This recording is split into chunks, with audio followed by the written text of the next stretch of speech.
Tonight, we explore a feeling that nearly everyone knows. It's the sense that something is missing. That quiet restlessness that sits beneath the surface. Zen Buddhism has much to say about this restlessness. The old masters knew it well. They taught that this very feeling, this sense of something missing, is where the spiritual journey begins. Before we begin, feel free to share what time it is and where you're listening from. Tonight, we will explore this feeling together. We will journey through stories and teachings that have guided seekers for centuries. We will discover what this restlessness is really asking of us and what becomes possible when we stop running from it. Perhaps it is right there, in the pause, that we may finally find peace. As we move through these teachings, let your body settle wherever it is resting. Let your breath find its own rhythm. There is nothing you need to figure out tonight. Simply listen and let these ancient stories carry you toward rest. Let's begin our journey together. There is a particular kind of ache that has nothing to do with physical pain. It lives somewhere in the center of us, quiet but persistent. We might feel it most in still moments, when the busyness falls away and we are left with ourselves. It is the sense that something essential is missing, even when we cannot say what. Most of us learn early to push this feeling away. We keep busy. We reach for the next thing. And sometimes the ache does ease for a while. But it always returns, reminding us that something remains unsettled. Zen teaches us that this restlessness is not a mistake. It is not a sign that something has gone wrong with us. The Buddha himself spoke of this ache as the beginning of awakening. It is the soul's quiet recognition that our ordinary strategies for happiness are not quite reaching the place that needs to be reached. Something deeper in us is asking for attention. Buddhism shows us that when we stop running from this feeling, when we turn toward it with curiosity instead of fear, something begins to shift. The hollow place is not an enemy. It is a messenger. And if we can learn to listen to what it is asking, we may discover that it has been pointing us home all along. Let us explore a story that shows this truth. In a prosperous trading town beside a wide river, there lived a rice merchant named Saro. He had built his business over 20 years, starting with a single cart and a small amount of borrowed grain. Now he owned 3 large storehouses. He employed a dozen workers. Merchants from distant provinces knew his name and trusted his word. By any measure, Saro had succeeded. His home was comfortable and well furnished. His wife, Nara, was kind and capable. His 2 sons were growing strong and had begun learning the trade. The family ate well. They had money set aside for difficult times. When Saro walked through the market, people greeted him with respect. And yet, there were nights when Saro could not sleep. He would lie on his mat in the darkness, listening to the slow breathing of his wife beside him, and feel something pressing against his chest. Not pain exactly, more like an emptiness. A hollow space that all his success had not filled. He tried to ignore it at first. He was being foolish, he told himself. Ungrateful. So many people had less than he did. So many struggled just to feed their families. What right did he have to feel incomplete? But the feeling would not be argued away. It returned night after night, and sometimes during the day as well. He would be counting sacks of rice or negotiating with a supplier, and suddenly the hollow sensation would open up inside him, as if the ground beneath his life had developed a crack. He began to work harder, thinking that perhaps he was simply not busy enough.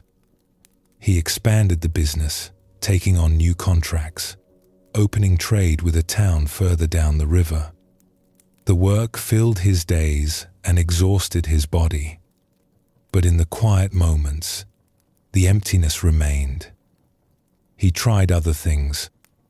He bought his wife a beautiful silk robe, thinking that her happiness might cure his own restlessness. He arranged a feast for his workers, filling the storehouse with laughter and good food. He gave money to the temple and helped repair the bridge at the edge of town. Each act brought a small warmth, a moment of satisfaction. But the hollow place did not fill. One autumn evening, Saro was walking home late from the storehouse. The sun had set and the streets were nearly empty. A cool wind carried the smell of wood smoke and dying leaves. He walked slowly, in no hurry to arrive home, where the emptiness would be waiting for him. Near the edge of town, he noticed an old man sitting by the road.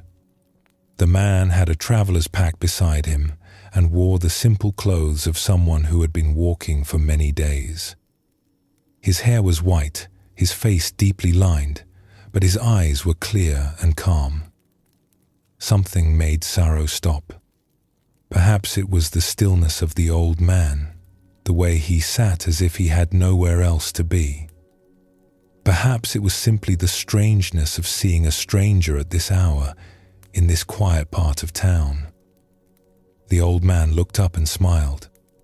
It was a gentle smile, without expectation. Saro found himself speaking. "Are you traveling far?" "I have been traveling a long time," the old man said. "Tonight I rest here. Tomorrow, who knows?" Saro nodded. He should continue home. There was no reason to stand here talking with a stranger. But he did not move. "You look troubled," the old man observed.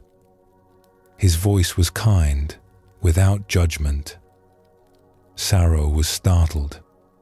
He had not thought his inner state was visible. He kept his concerns private, as a man in his position should. But something about the old man's gaze made pretense seem pointless. "I am not sure what troubles me," Saro admitted. "My life is good. I have worked hard and been fortunate. There is nothing I lack that I can name. And yet..." He trailed off, unable to find words for the hollow place. The old man nodded slowly, as if this was not surprising. "You have filled your storehouse with rice.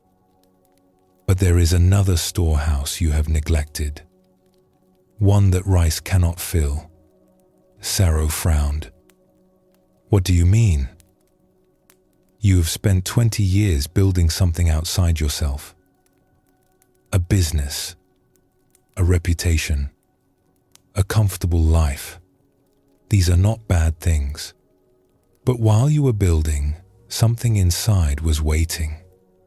Something that cannot be satisfied by success or possessions or even the love of family." The old man paused and looked at Saro directly. "Tell me, when the emptiness comes, where do you look for relief?" Saro thought about this. "I work more. I try to help others. I keep busy. And does it work? For a little while. Then the feeling returns." The old man smiled gently. "Of course it returns. You are looking in the wrong place. You are trying to fill an inner emptiness with outer things. It is like trying to satisfy thirst by painting pictures of water. The painting may be beautiful, but it will never quench the thirst." Saro felt something stir in his chest. a recognition. The old man was speaking of something he had sensed but never clearly seen. "Where should I look then?" he asked. The old man was quiet for a long moment. The wind rustled the leaves of the trees overhead. Somewhere in the distance, a dog barked. "The search itself is the beginning," the old man finally said. "You have been running from the emptiness, trying to fill it, trying to cover it over. What would happen if you stopped running? What would happen if you simply sat with it, as I am sitting here?" Saro did not understand, not fully, but the words settled into him like seeds falling into dark soil. "The emptiness you feel is not your enemy," the old man continued. "It is a messenger. It is trying to tell you something, but you cannot hear its message while you are so busy running away." He picked up his pack and rose slowly to his feet. "I will continue my journey in the morning. But you, merchant, your journey is just beginning. Not a journey of distance, a journey of attention, of listening, of having the courage to ask what the hollow place is really asking for." The old man bowed slightly and walked on, disappearing into the gathering darkness. Saro stood there for a long time after he had gone. The emptiness was still present in his chest, but it felt different now, less like a problem to be solved and more like a question waiting to be heard. That night, for the first time in months, Saro did not try to push the hollow feeling away. He lay in the darkness and simply felt it. He did not try to explain it or fix it, or fill it with plans for tomorrow. He just let it be there. And in that allowing, something began to shift. The emptiness did not disappear, but it softened. It no longer felt like an accusation or a failure. It felt more like a doorway, a beginning he had been resisting for years. In the days that followed, Saro continued his work. He still managed his storehouses and negotiated with suppliers and cared for his family. But something had changed. He had stopped running. He had begun, in small ways, to listen. He did not know where this listening would lead. He did not know what the hollow place was asking for, or whether he would ever find what would fill it. But he had taken the first step. He had acknowledged the search.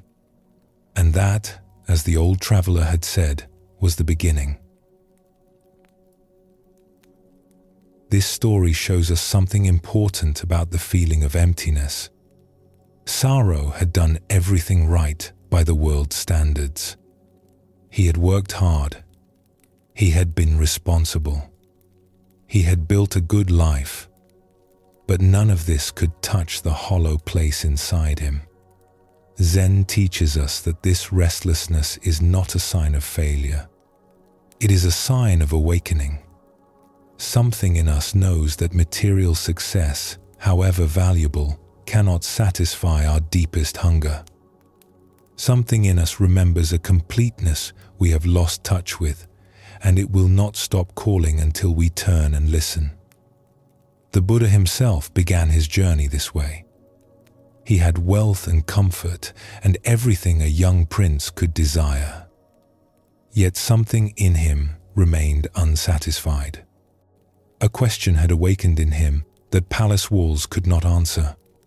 He did not know what he was looking for, but he knew that staying where he was meant never finding out. This is the nature of the search. It begins not with answers, but with recognition. We recognize that our ordinary strategies for happiness are not working. We recognize that something essential is missing, even if we cannot name it. We recognize that we have been running from a question that will not stop asking itself. The old traveler gave Saro a simple but profound teaching. Stop running. Turn toward the emptiness instead of away from it. Let it speak. This is the first step on every spiritual path. Not the finding, but the willingness to truly seek. Not the answers, but the courage to live with the questions. Let us explore another story that reveals more of this truth. In a village known for its weavers, there lived a young woman named Emmy who had never felt at home anywhere. From childhood, she had carried a restlessness she could not explain. Other children seemed content with their games and their families and their small daily worlds. But Emmy was always looking elsewhere, always sensing that something important was waiting for her, just beyond where she was. When she came of age, she left her village to seek what was missing. She was certain it existed somewhere. The right place, the right work, the right life. She just had to find it. She traveled to a city by the sea and found work in a weaving house. The building was large and busy, filled with the clack of looms and the chatter of women working side by side. Emmy threw herself into learning the craft. She mastered the techniques quickly and soon was producing cloth as fine as any of the experienced weavers. For a time, she was happy. The newness of everything satisfied her restless heart. The unfamiliar streets were exciting. The work challenged her. She made friends among the other weavers and explored the city on her free days. But slowly, inevitably, the feeling returned. The hollow space opened up again in her chest. She began to notice flaws in her new home. The city was too crowded. The work was too repetitive. The people she had befriended now seemed ordinary, disappointing. Surely this was not the place. Surely she had not traveled all this way to end up somewhere just as incomplete as where she had started. After 2 years, she left. She traveled inland to a mountain town where the air was cool and pine trees grew thick on the slopes. She found work with a weaver who specialized in ceremonial cloth, intricate patterns woven for temple rituals. The work was more demanding than anything she had done before. She had to learn new techniques and new patterns. Again, the challenge absorbed her. Again, for a time, she felt she had finally arrived. But the pattern repeated. The newness faded. The hollow feeling returned. She began to see faults everywhere. The mountain winters were too harsh. Her teacher was too demanding. The town was too small and quiet. Somewhere else, surely, the life she was seeking waited for her. She moved again, and again. A fishing village on the western coast, a trading town in the lowlands, a city famous for its silk. Each place seemed promising when she arrived. Each place eventually disappointed her. The emptiness that had driven her from home followed her everywhere, hiding for a while behind new experiences, then emerging again, as insistent as ever. By the time Emmy reached her 30th year, she had lived in more places than she could easily count. She had become a skilled weaver, capable of the finest work. But she was tired. The constant moving had worn her down. She was beginning to suspect, though she resisted the thought, that perhaps the problem was not with the places she had been. One autumn, she found herself in a small valley town, working in a dye house where cloth was colored before being woven into finished goods. The work was simpler than what she was used to. Soaking fabric, preparing dyes from plants and minerals, hanging the colored cloth to dry in the sun.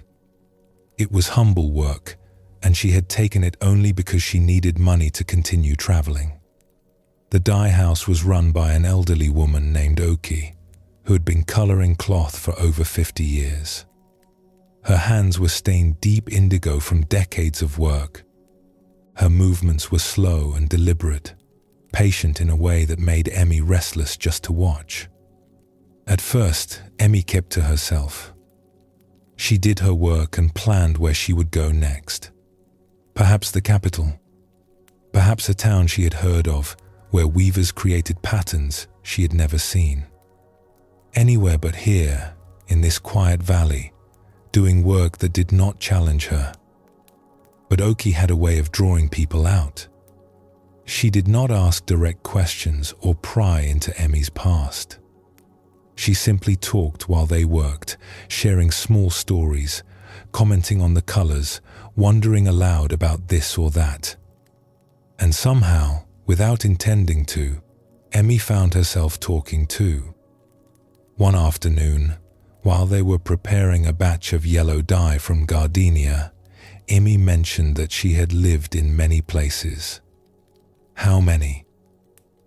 Oki asked, stirring the pot. Emmy tried to count. 11. Maybe 12. 12 places in how many years? 14 years. Oki nodded slowly, her eyes on the simmering dye. And what were you looking for? The question caught Emmy off guard. No one had ever asked her so directly. I do not know, she admitted. Something that was not where I was. Did you find it? Emmy was silent. The answer was obvious, and the speaking of it was painful. No, she finally said. Each place seemed right at first. Then after some time, it felt wrong, like something was missing. So I moved on. Oki lifted a cloth from the dye and examined its color in the afternoon light.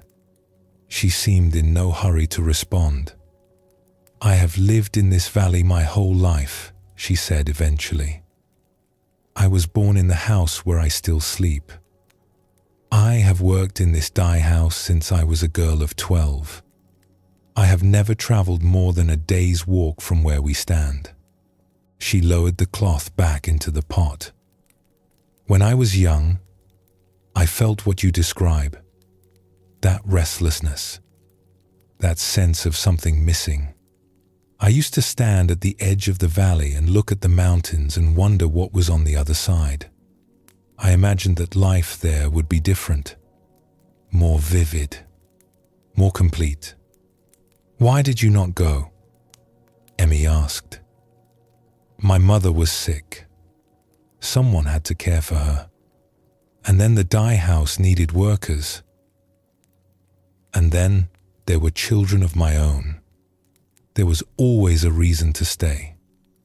Oki smiled slightly. At first I resented it. I felt trapped. I watched others leave and imagined the lives they were living. I was certain they had found what I was missing. She paused, stirring the dye slowly. But over time, something changed. I stopped looking at the mountains.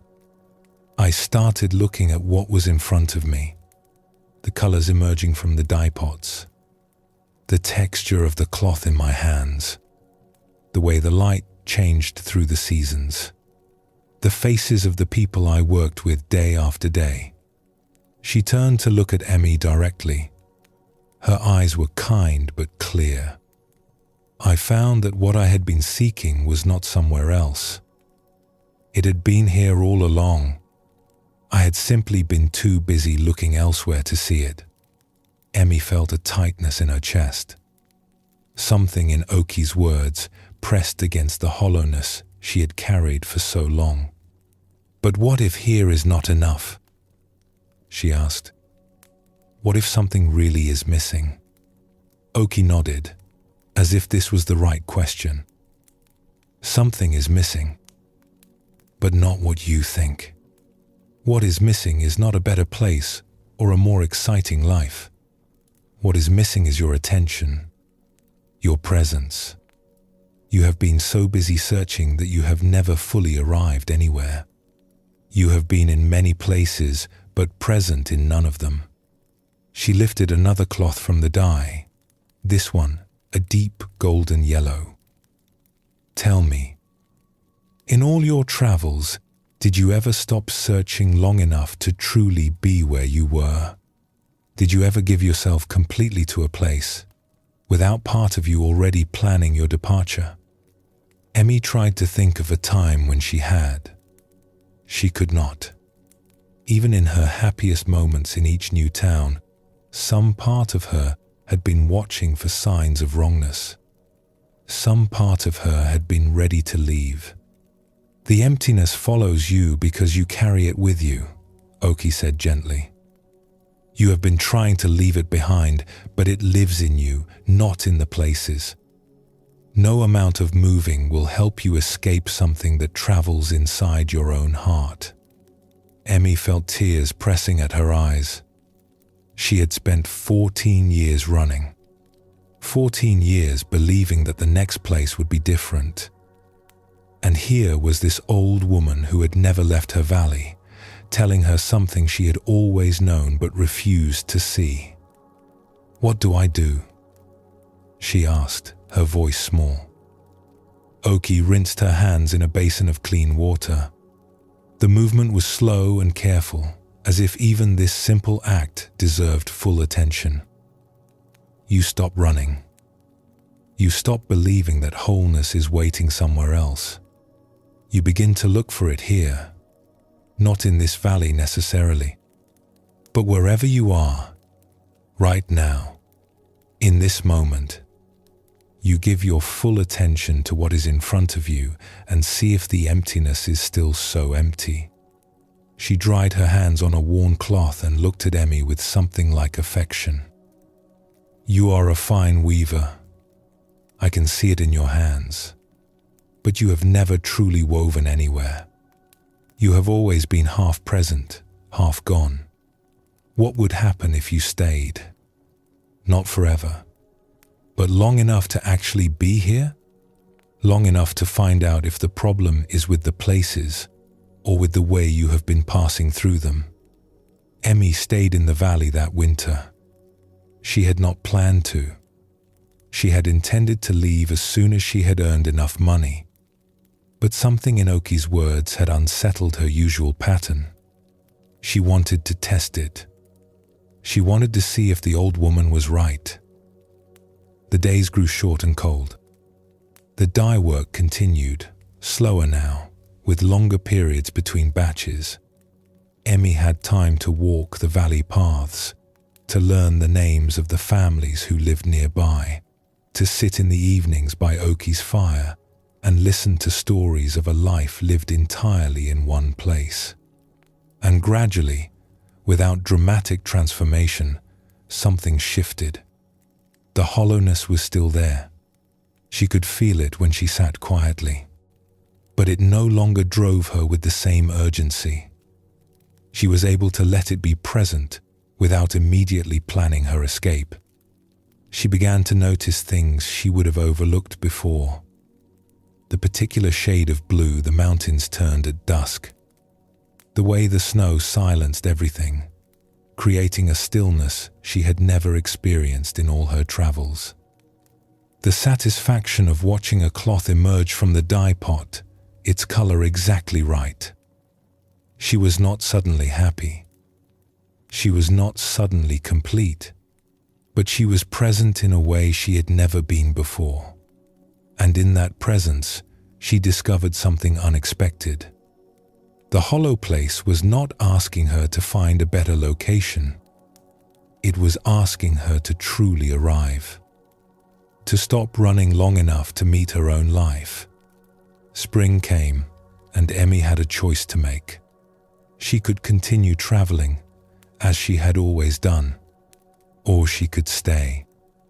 She stayed, not because the valley was perfect, not because she had found what she was looking for, but because she had realized something important. The search she had been on could not be completed by moving from place to place. It required a different kind of journey altogether, a journey inward, a journey of attention and presence that could happen anywhere at all. And that journey, she was only beginning. This story reveals another face of the search. Emmy carried her emptiness with her from place to place, believing each time that she was leaving it behind. But as Oki gently showed her, the hollow place was not in the towns she visited.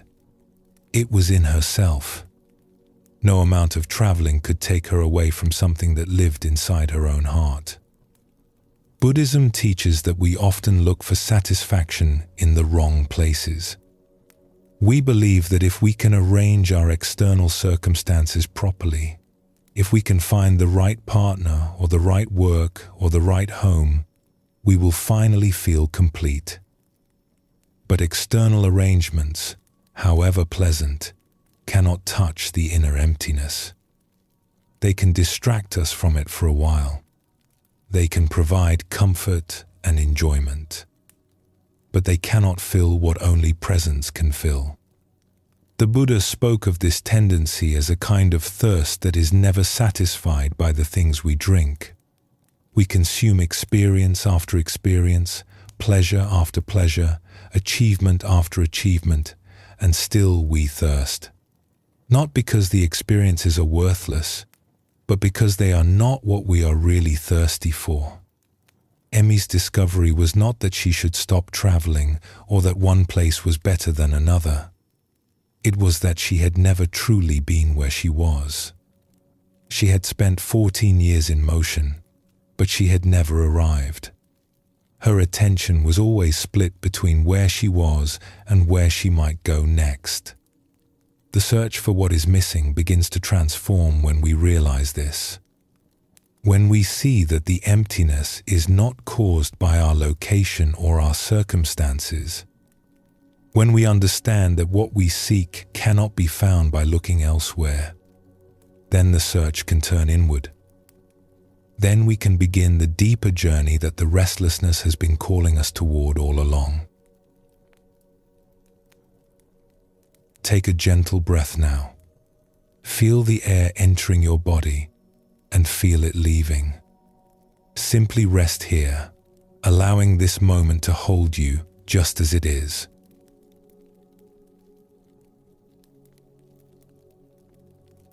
When the hollow place opens inside us, we naturally look around for something to fill it. This is what humans do. We feel an emptiness, and we reach for something outside ourselves to ease it. A possession, a position, a change in circumstances. We believe that if we can just arrange the outer world properly, the inner ache will finally quiet. The Buddha observed this tendency with great compassion. He saw how we grasp at pleasures, at status, at material comforts, believing each one will bring the peace we seek. And he saw how this grasping leads not to satisfaction, but to more grasping. We get what we wanted, and for a moment we feel relief. Then the emptiness returns, and we reach for something else. Zen calls this the endless search. We look outward because it seems easier than looking inward. The outer world is visible, tangible, something we feel we can control. But Buddhism teaches us that what we seek cannot be found in external things. Not because those things are bad, but because the emptiness is not that kind of hunger. We are trying to feed a spiritual longing with material food. No matter how much we consume, we remain hungry. When we begin to see this pattern clearly, something important happens. We do not necessarily stop wanting things or enjoying the pleasures of life, but we stop expecting them to fill the hollow place. We stop putting that burden on possessions and circumstances that were never meant to carry it. And in that releasing, we become free to look in a different direction. Let us explore a story that shows this truth. In a village known for its fine pottery, there lived a young man named Tala who worked in his father's shop.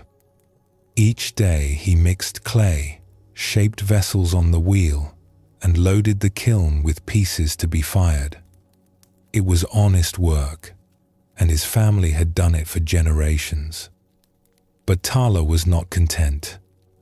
As he worked the clay, his mind wandered to other lives he might be living. He watched the merchants who came to buy pottery and imagined their freedom, traveling from town to town, seeing new places, answering to no one. He watched the local magistrate pass through the village in his fine robes and imagined the respect such a position would bring. He watched the wealthy landowner whose fields stretched across the valley and imagined never worrying about money again. His hands shaped bowls and cups, but his thoughts shaped fantasies of different lives. If only he were a merchant. If only he had power. If only he were rich. Then he would be happy. Then the restless feeling that followed him through his days would finally ease. His father noticed the faraway look in Tala's eyes, the sighs that escaped him as he worked. One evening, after the shop had closed and they sat together cleaning their tools, his father spoke. "You seem troubled, son. Your hands do good work, but your heart is not in it." Tala hesitated. He did not want to seem ungrateful. His father had taught him everything, had given him a trade that would support him all his life. But the truth pressed against his chest, demanding to be spoken. "I look at my life," Tala said slowly, "and I see the same days repeating forever. The same clay, the same wheel, the same village. I watch others pass through with their different lives, and I wonder what it would be like to be them. The merchant who goes where he pleases, the magistrate whom everyone respects, the landowner who never worries about his next meal." His father listened without interrupting. When Tala finished, the older man was quiet for a long moment. "When I was your age," he finally said, "I felt the same way. I looked at the potter's wheel and saw a prison. I looked at other men's lives and saw freedom. I believed that happiness was somewhere else, in some other circumstance I had not yet reached." "What changed?" Taylor asked. "I met a man who showed me something I had not seen. He was a traveler who came through the village, an old monk who had wandered for many years. I told him what I have just told you, that I wanted a different life, that I believed happiness was waiting somewhere else." His father set down the tool he had been cleaning and looked at Tala directly. "The monk asked me a simple question. He said, 'If you became a merchant tomorrow, what would you feel after a year?' I told him I would feel free and happy. He shook his head. 'You would feel exactly as you feel now,' he said. 'You would look at other lives and wish you had them instead. The magistrate's power, the landowner's wealth, perhaps even the potter's simple peace. The restlessness you feel is not caused by your circumstances. It lives in you. It will follow you wherever you go." Tala frowned. "But surely some lives are better than others.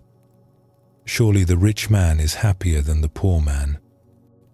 "That is what I said too," his father replied. "And the monk told me something I have never forgotten. He said, 'I have met rich men who cannot sleep at night for worry. I have met powerful men who trust no one and live in fear. I have met merchants who are exhausted from constant travel and dream of a quiet home. And I have met simple craftsmen who want for nothing because they have learned to be where they are.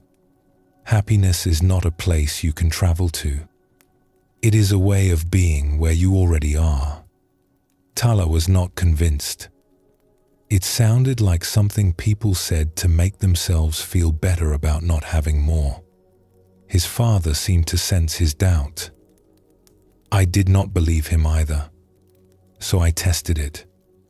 The next year, I had a chance to become a merchant. A trader offered to take me on as a partner. I could leave the pottery behind and see the world.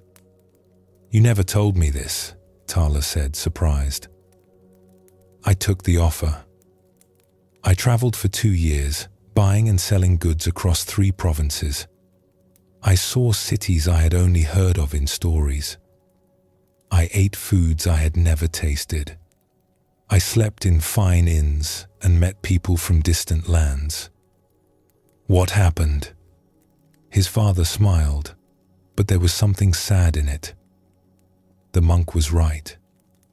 After the newness faded, I felt exactly as I had before.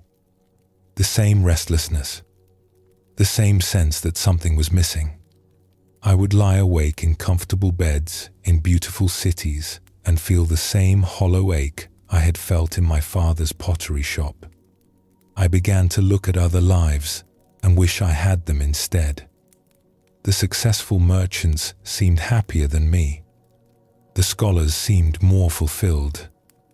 Even the simple farmers we passed on the road seemed more at peace than I felt. He picked up his cleaning cloth again, working at a spot of dried clay. I realized that I had carried my unhappiness with me. The circumstances had changed completely, but I had not changed at all. I was still looking outward for something that could only be found inward. I was still believing that the next change, the next achievement, the next different life would finally bring peace. So you came back, Tala said. I came back. Not because this life is better than the merchant's life, but because I finally understood that no outer change would give me what I was seeking. The work was here. He touched his chest. Inside. Learning to be present. Learning to stop looking elsewhere. Learning to find what I was seeking in the life I already had. Tala sat with this for a long time. Part of him resisted. Part of him still believed that a different life would feel different, that the hollow place was caused by his circumstances and could be cured by changing them. But another part recognized something true in his father's words. He had watched the merchants who came to buy pottery. They did not seem particularly happy. They haggled over prices, worried about their goods, complained about the roads and the weather. The magistrate, for all his fine robes, walked with a heaviness that suggested his position brought more burden than joy. The wealthy landowner was known throughout the village for his sour temper and his endless disputes with his neighbors. Perhaps his father was right. Perhaps the restlessness was not about where he was, but about how he was. Perhaps looking outward for peace was like looking for water in the sky while standing beside a well. He did not become content overnight. The fantasies of other lives still arose. The grass still looked greener elsewhere. But something had shifted. He had begun to suspect that the search he was on could not be completed by changing his circumstances. He had begun to wonder if the hollow place was asking for a different kind of attention altogether. In the years that followed, Tala remained at the pottery wheel. But he was not the same man who had shaped clay while dreaming of escape. He had begun the slower, harder work of learning to be where he was, of finding what he sought not in some imagined future but in the present moment, in the feel of clay beneath his hands, in the simple rhythm of work and rest. He never forgot his father's story. And when his own children grew old enough to work beside him, and he saw in their eyes the same faraway look he had once worn, he knew it would be his turn to share what he had learned. This story shows us how the outward search perpetuates itself. Tala believed his circumstances were the problem, that a different life would bring different feelings. His father's experience revealed the truth that Zen has always taught: we carry ourselves wherever we go. The restless mind does not become peaceful by changing locations or acquiring new positions. It becomes peaceful by changing its relationship to wherever it already is.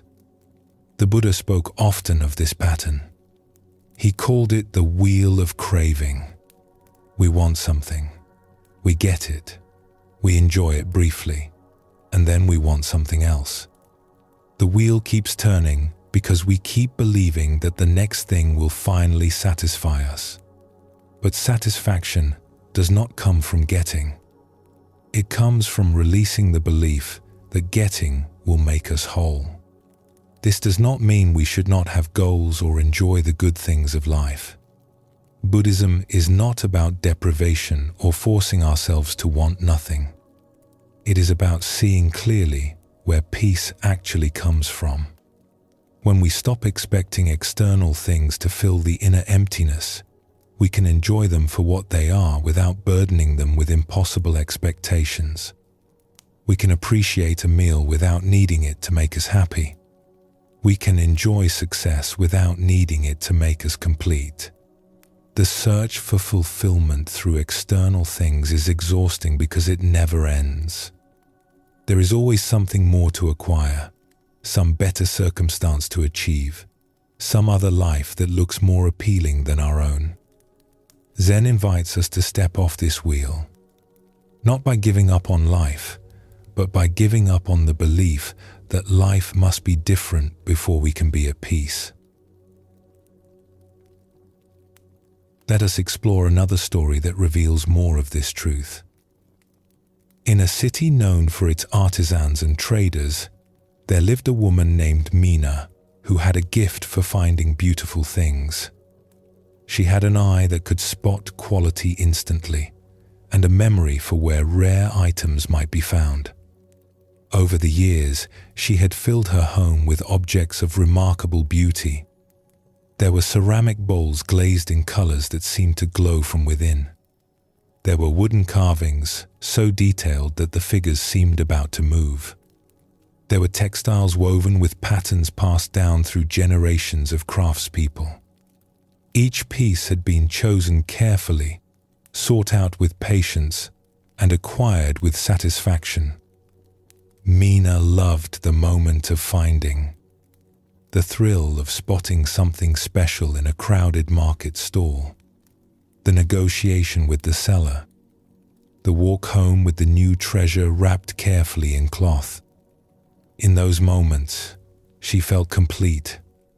The hollow place inside her that seemed to be her constant companion would quiet, and something like peace would settle over her. But the peace never lasted.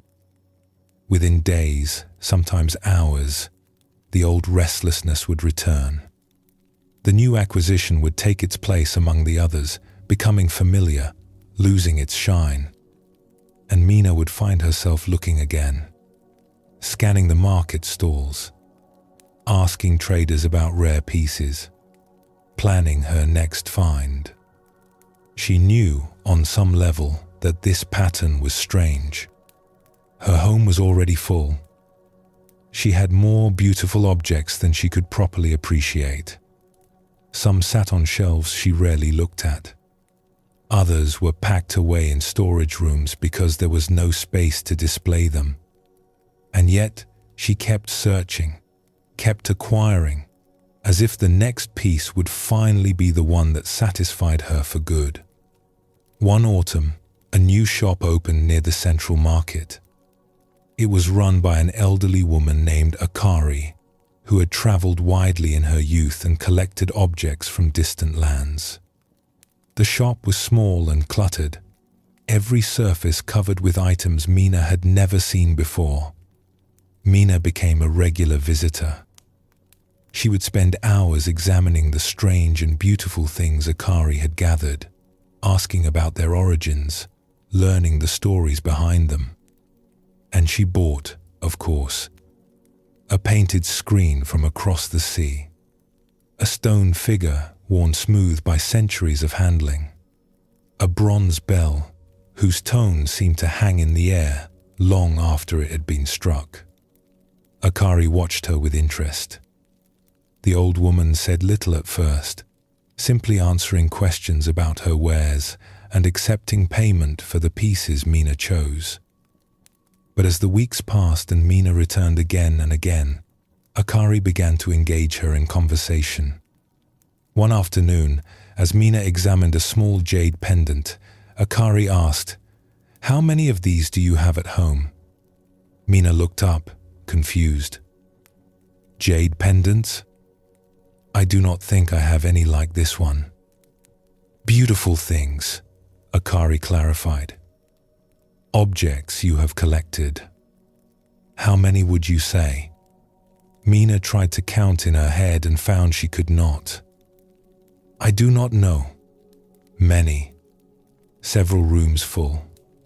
And this one," Akari gestured at the pendant. "When you bring it home, how long will you enjoy it?" The question caught Mina off guard. She set the pendant down slowly. "What do you mean?" "I have watched you these past months. You find something beautiful. Your eyes light up. You must have it. You take it home. And then, after a little while, you return here looking for something else. Always looking. Always acquiring. Always needing the next thing." Mina felt defensive. "I simply appreciate beauty." "Is that wrong?" "There is nothing wrong with appreciating beauty," Akari said gently. "But I wonder if that is what you are really doing. You do not seem like a woman at peace with her beautiful things. You seem like a woman still searching for something." Mina wanted to argue, but the words caught in her throat. The old woman had seen something true. Akari gestured around her cluttered shop. "I collected these things over many years. I traveled far and spent much of my life seeking beautiful objects, just as you do. Each one brought me joy when I found it. Each one promised to be the thing that finally satisfied me." She picked up a small ceramic cup, turning it in her weathered hands. "But no object can satisfy what you are truly hungry for. I learned this slowly, over many years. The hunger you feel is not for beautiful things. It wears the mask of that desire, but it is something else underneath. Something that no amount of collecting can touch." Mina sat down on a wooden stool, feeling suddenly tired. "Then what am I searching for?" Akari set the cup down carefully. "That is the question, is it not? We look outward because it is easier than looking inward. A beautiful object is something we can see and hold and own. The emptiness inside us is harder to face. It has no form. It cannot be purchased or displayed on a shelf." She looked at Mina with kindness. "You are not wrong to love beautiful things. Beauty is a gift. But you have been asking beauty to do something it cannot do. You have been asking it to make you whole, to fill the hollow place.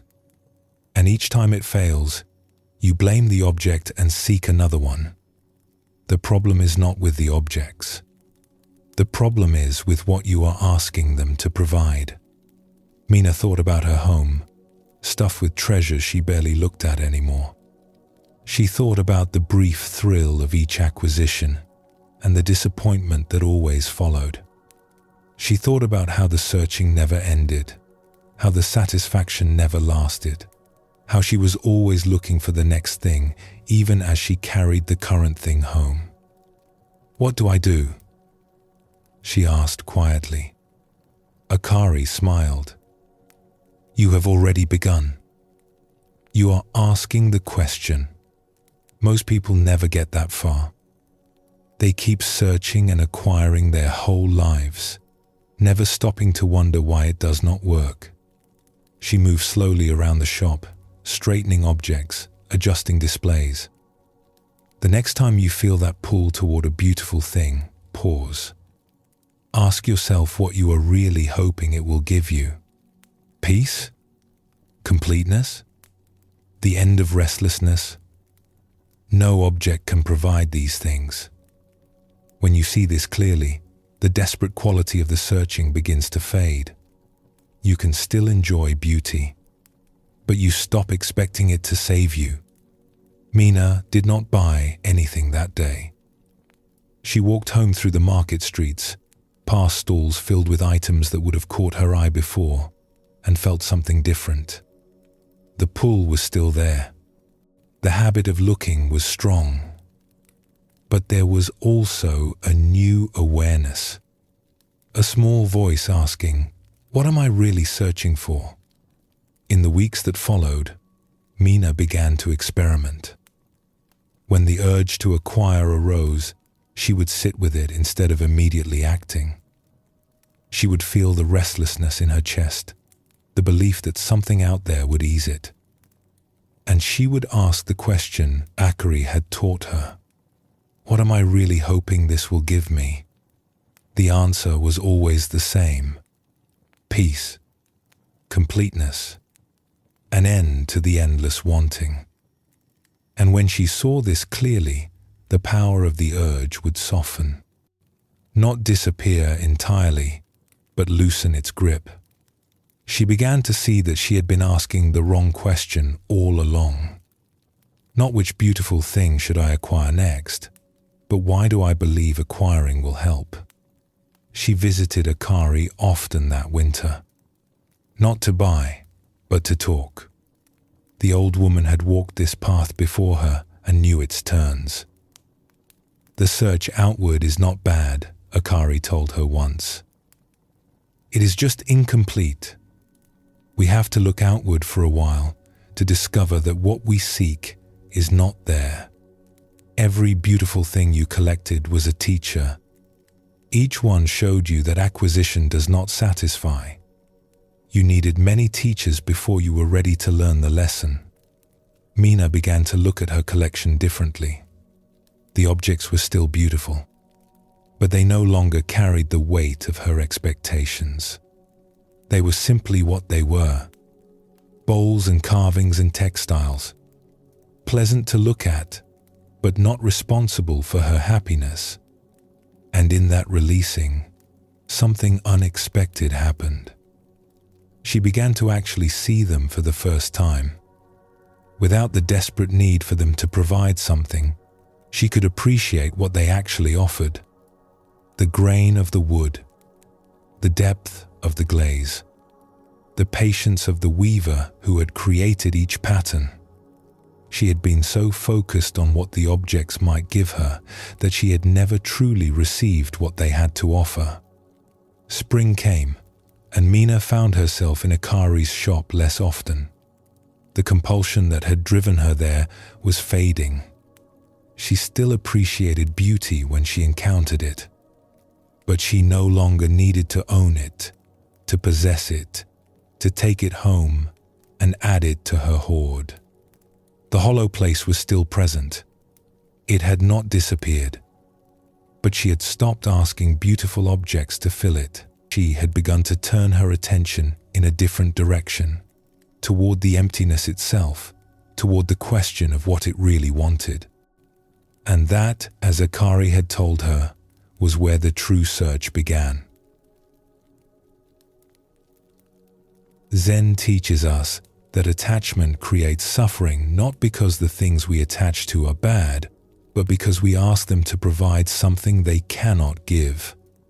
Mina's beautiful objects were genuinely beautiful, but she had burdened them with the task of making her complete, and this was a task they could never fulfill. The Buddha identified this pattern as one of the root causes of human suffering. We see something pleasant and we grasp at it, believing it will make us happy. We get it, and for a moment we feel satisfaction. But the satisfaction fades, and we grasp again. The problem is not with pleasure itself, but with our belief that if we can just get enough pleasure, accumulate enough pleasant things, arrange our lives well enough, we will finally be at peace. Buddhism offers another way. Not the rejection of beauty or pleasure, but the releasing of our desperate grip on them. When we stop expecting external things to fill the internal emptiness, we discover a different relationship with the world. We can enjoy what is here without needing it to be more than it is. We can appreciate beauty without needing to possess it. We can receive what life offers without demanding that it make us whole.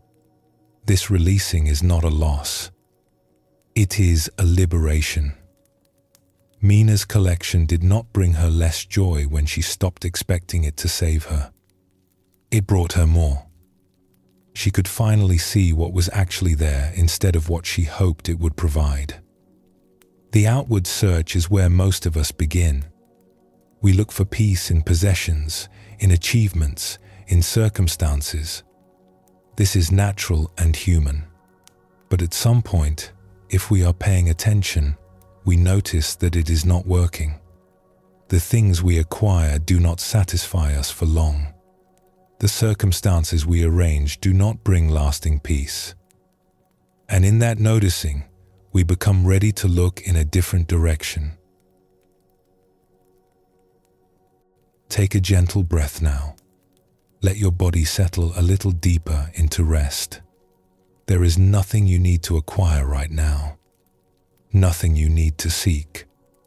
Simply allow yourself to be here in this moment, complete as you are.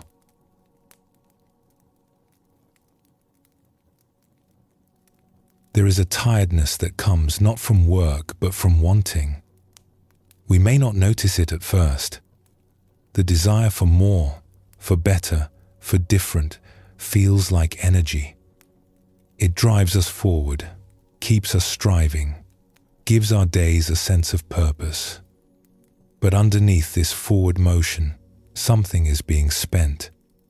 The constant reaching depletes us in ways we do not see until we are exhausted.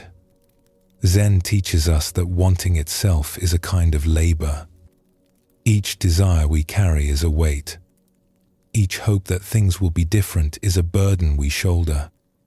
We may think we are simply living our lives, but we are also hauling an invisible load of wishes and expectations, fears and fantasies about how things should be. The Buddha spoke of this as a fundamental truth of human experience. We suffer not because life is difficult, though it often is, but because we are constantly wanting it to be other than it is. This wanting never rests. It follows us through our days, whispering that we do not have enough, that we are not enough, that peace lies somewhere ahead if we just keep reaching for it. Buddhism invites us to notice this weight, not to judge ourselves for carrying it, but simply to see how heavy it has become. When we recognize how much energy goes into wanting, we begin to understand why we are so tired. And in that understanding, we may discover the possibility of setting some of it down. Let us explore a story that shows this truth. In a village by the sea, there lived a fisherman named Ten, who was known for working harder than anyone else. He was the first to launch his boat each morning and the last to return each evening.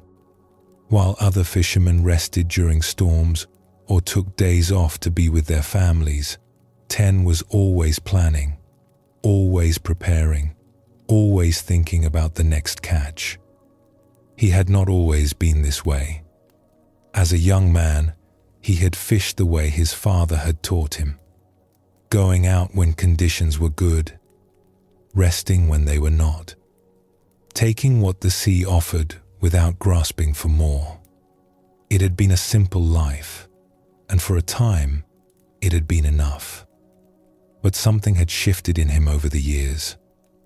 He had begun to notice what other fishermen brought in. He had begun to compare his catch to theirs, his boat to theirs, his nets to theirs. A small voice had started whispering that he should have more, that if he worked harder, tried new waters, used better equipment, he could finally get ahead.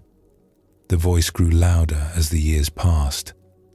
One good catch was no longer satisfying because it could have been better. One successful season only raised his expectations for the next. He found himself unable to enjoy what he had because his mind was always calculating what he lacked. His wife, Kara, watched this change with worry. The man she had married knew how to laugh, how to rest, how to sit on the beach at evening and watch the sun go down. This new man was always tense, always planning, always somewhere else in his mind, even when his body was home. She tried to talk to him about it, but he brushed her concerns aside. He was providing for his family. He was building something. She did not understand the pressures he faced, the competition from other fishermen, the uncertainty of the sea. He had to work this hard. There was no other way. But his body began to tell a different story. His shoulders ached constantly from hauling nets. His hands cramped even when he was not working. He slept poorly, his mind running through plans and worries even in his dreams. He caught himself snapping at his children for small things, his patience worn thin by exhaustion he would not acknowledge. One evening, returning late from a day that had yielded little despite hours of effort, Ten found an old man sitting on the dock near where he tied his boat. The man was a stranger, with the weathered look of someone who had spent his life near the water. He sat peacefully, watching the last light fade from the sky. Ten was too tired for conversation. He secured his boat with quick, irritated movements, wanting only to go home and collapse. But the old man spoke. "Not a good day on the water?" Ten grunted. "The fish were not where they should have been. I tried 3 different spots. Nothing. And yet the sea is full of fish," the old man observed mildly. Something in his tone made Ten pause. "What do you mean by that?" "Only that the fish are there. They have always been there. The question is whether we can receive what the sea offers, or whether we are too busy demanding what it should offer." Ten set down the net he had been folding. "You sound like a man who has never had to make a living from fishing." The old man smiled. "I fished these waters for 40 years.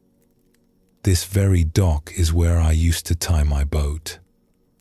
He gestured at the weathered planks. "I know the pressure you feel. I felt it myself for many years." Ten looked at him more carefully. There was something calm about the old man, a settledness that Ten had not felt in himself for a long time. "You do not fish anymore?" "My fishing days are done. My body made that choice for me, eventually. But long before that, I learned something that changed how I worked." Despite his exhaustion, Ten found himself curious. "What did you learn?" The old man was quiet for a moment, looking out at the darkening water. "I learned that I was carrying 2 loads. One was the actual work of fishing, the nets, the boat, the early mornings, the physical labor. This load was heavy but honest. It was the work I had chosen, and I could bear it." He turned to look at Ten directly. The other load was invisible but far heavier. It was made of wanting more fish, wanting better catches than other men, wanting to feel secure, to get ahead, to finally have enough. This load never got lighter, no matter how hard I worked. In fact, the harder I worked, the heavier it became. 10 felt something stir in his chest. The old man was describing something he recognized but had never put into words. I thought the tiredness came from the work, the old man continued. I thought if I could just catch enough fish, make enough money, I would finally be able to rest. But it was never enough. Each success only raised my expectations. Each good season just made me fear the next one would be worse. I was exhausted not from fishing but from wanting. But we have to want things, 10 said. We have to strive. Otherwise, how do we survive? How do we provide for our families? There is a difference between working and grasping, the old man replied. You can fish without being consumed by wanting. You can work hard without carrying the extra burden of needing things to be different than they are. I did not understand this for many years. I thought the wanting was what drove me.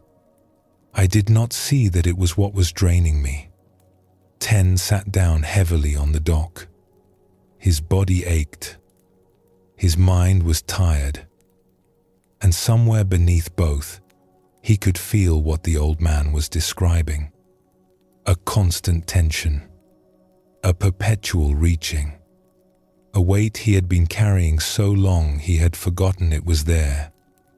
How did you set it down? He asked. The wanting. How did you let go of it? The old man smiled gently. I did not let go of it all at once. That is not how it works. But I began to notice it. Each time I felt that desperate need for more, that fear that what I had was not enough, I would pause. I would feel the weight of it. And sometimes, just in the noticing, it would lighten a little. He picked up a small stone from the dock and held it in his palm. We think we need the wanting. We think it motivates us, keeps us going. But wanting is exhausting. It takes energy to always be reaching for something else. When I began to let go, even a little, I found I had more strength for the actual work. The fishing itself became easier because I was not carrying the extra load. 10 thought about his days. The constant mental calculation. The comparison with other fishermen. The fear that he was falling behind, that he would never have enough. He realized that even when he was resting, he was not really resting. The wanting continued in his mind, planning and worrying and reaching. I do not know how to stop, he admitted. The wanting feels like part of me. Like if I let go of it, I would have nothing left. That is what I thought too, the old man said. But it is not true. Beneath the wanting, there is something else. A simpler way of being that does not need to constantly grasp. You were born knowing this. Watch a child play. They are fully present, not wanting the moment to be different. Somewhere along the way, we forget. But it is still there, underneath. He dropped the stone back onto the dock with a small click. Start by noticing. That is all. When you feel the wanting rise up, just see it. Feel how heavy it is. You do not have to force it away. Just recognize what you are carrying. Over time, awareness itself begins to lighten the load. 10 walked home slowly that night. He was still tired, but something felt different. He had begun to see the invisible weight he had been hauling, the wanting that never rested, the constant reaching for more that had been draining him for years. He did not transform overnight. The habits of wanting were deep, worn into him like grooves in a well-traveled path. But he began to notice, as the old man had suggested. When he caught himself comparing his catch to another fisherman's, he would pause. When he felt the desperate need to do more, try harder, push further, he would feel the weight of it. Slowly, gradually, something shifted. The wanting did not disappear entirely, but it loosened its grip. He found moments of ease he had not felt in years. He found he could rest without his mind spinning toward the next day's plans. He found he could be with his family without that constant pull toward something else. And strangely, his fishing did not suffer. If anything, it improved. Without the exhausting weight of wanting, he had more energy for the work itself. He could pay attention to the sea, to the weather, to the subtle signs that told him where the fish were. He was no longer fighting the water. He was working with it. The old man had been right. The heaviest load was not the work. It was the wanting. And when he began to set that burden down, he discovered a strength he had forgotten he had. This story reveals something important about the nature of seeking. Ten believed his exhaustion came from hard work, but the deeper drain was the constant wanting that ran beneath everything he did. This wanting never let him rest, never let him feel satisfied, never let him be where he was. Zen teaches us to examine this relationship between effort and grasping. Effort itself is not the problem. We can work hard, strive toward goals, build meaningful things without being consumed by wanting. The trouble comes when we add the extra layer of desperate need. When we cannot simply do the work but must also worry and compare and fear and grasp. The Buddha identified this grasping as one of the primary causes of suffering. We exhaust ourselves not with living, but with wanting life to be different. We spend enormous energy resisting what is, reaching for what is not, fearing what might come. This energy could be used for life itself, but instead it drains away in the endless work of wanting. When we begin to notice this pattern, we discover something surprising. The wanting we thought was necessary, the grasping we believed motivated us, turns out to be a burden we can set down. Life does not fall apart when we stop desperately needing things to be different. Often, it becomes easier. The work is still there, but without the extra weight, we have more strength to do it. Let us explore another story that reveals more of this truth. In a monastery in the mountains, there lived a young monk named Jiro who wanted very badly to become enlightened. He had entered the monastery at 16, full of idealism and determination. He had heard stories of the old masters who had awakened to the truth, and he wanted that awakening more than anything. He threw himself into practice with fierce intensity. He sat in meditation longer than any of the other monks, forcing his legs to endure the pain, forcing his mind to stay focused. He memorized sutras and commentaries, filling his head with the words of the ancient teachers. He sought out the most demanding tasks, believing that hard work would purify him and bring him closer to his goal. The years passed, and enlightenment did not come. Jiro sat through countless hours of meditation. He read hundreds of texts. He worked until his body ached and his mind was dull with exhaustion. But the breakthrough he longed for remained out of reach. He watched other monks carefully, looking for signs that they had found what he was seeking. Some seemed more peaceful than he felt, more at ease in their daily activities. He would study them, trying to discover their secret, then redouble his own efforts, convinced that he simply needed to try harder.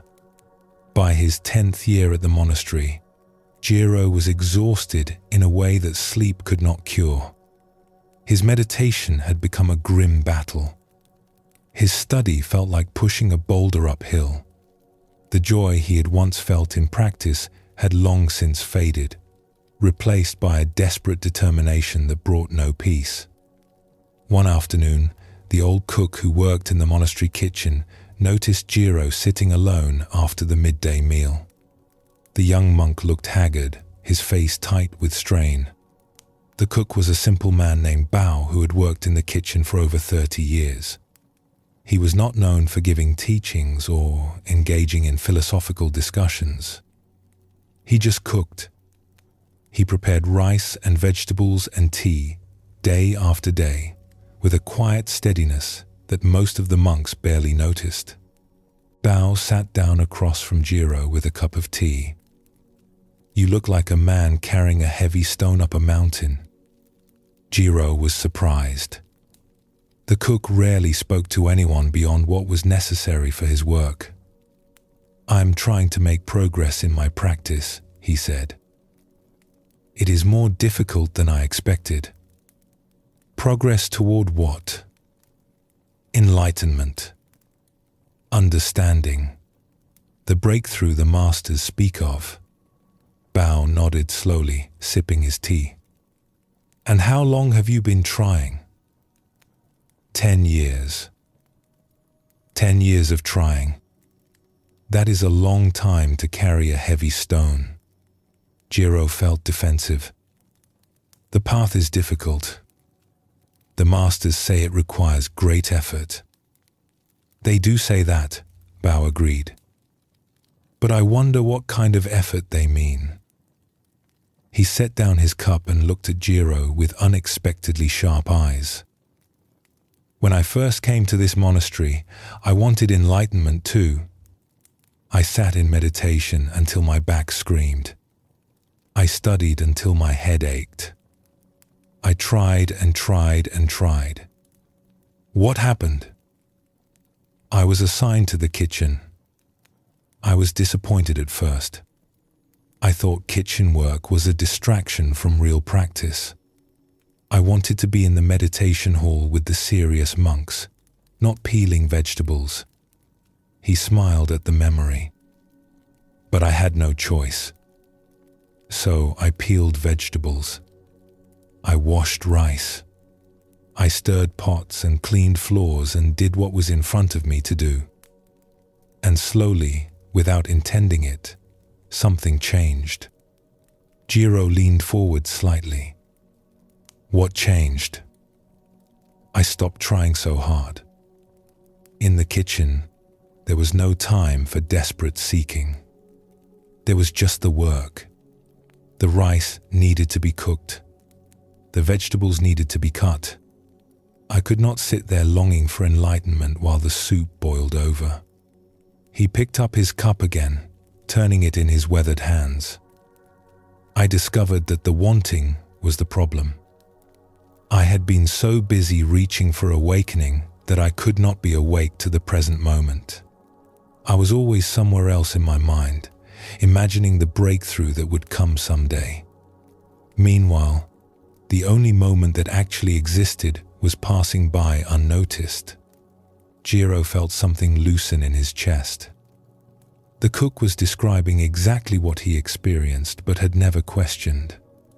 The constant reaching. The perpetual sense of being on the way to somewhere else. "But how can we awaken if we do not try?" Jiro asked. "How can we progress if we do not make effort?" Bao considered this carefully. There is effort and there is grasping. Effort is natural. You put wood on the fire and it burns. You plant seeds and they grow. This kind of effort flows with life. Grasping is different. Grasping is the desperate need to control the outcome. It is trying to force the fire to burn faster, trying to pull the seeds up to make them grow sooner. He gestured toward the kitchen behind them. When I cook, I make effort. I cut the vegetables. I tend the fire. I pay attention to what is needed. But I do not grasp at the food, demanding it be ready before its time. I do not exhaust myself wanting the meal to be something other than what it is. I work, and then I let the work do what it will do. Jiro thought about his own practice. The hours of meditation spent not in presence but in wanting presence. The desperate hope that this session would be the one, this teaching would finally unlock the door. He had been grasping so hard that his hands were cramped with the effort.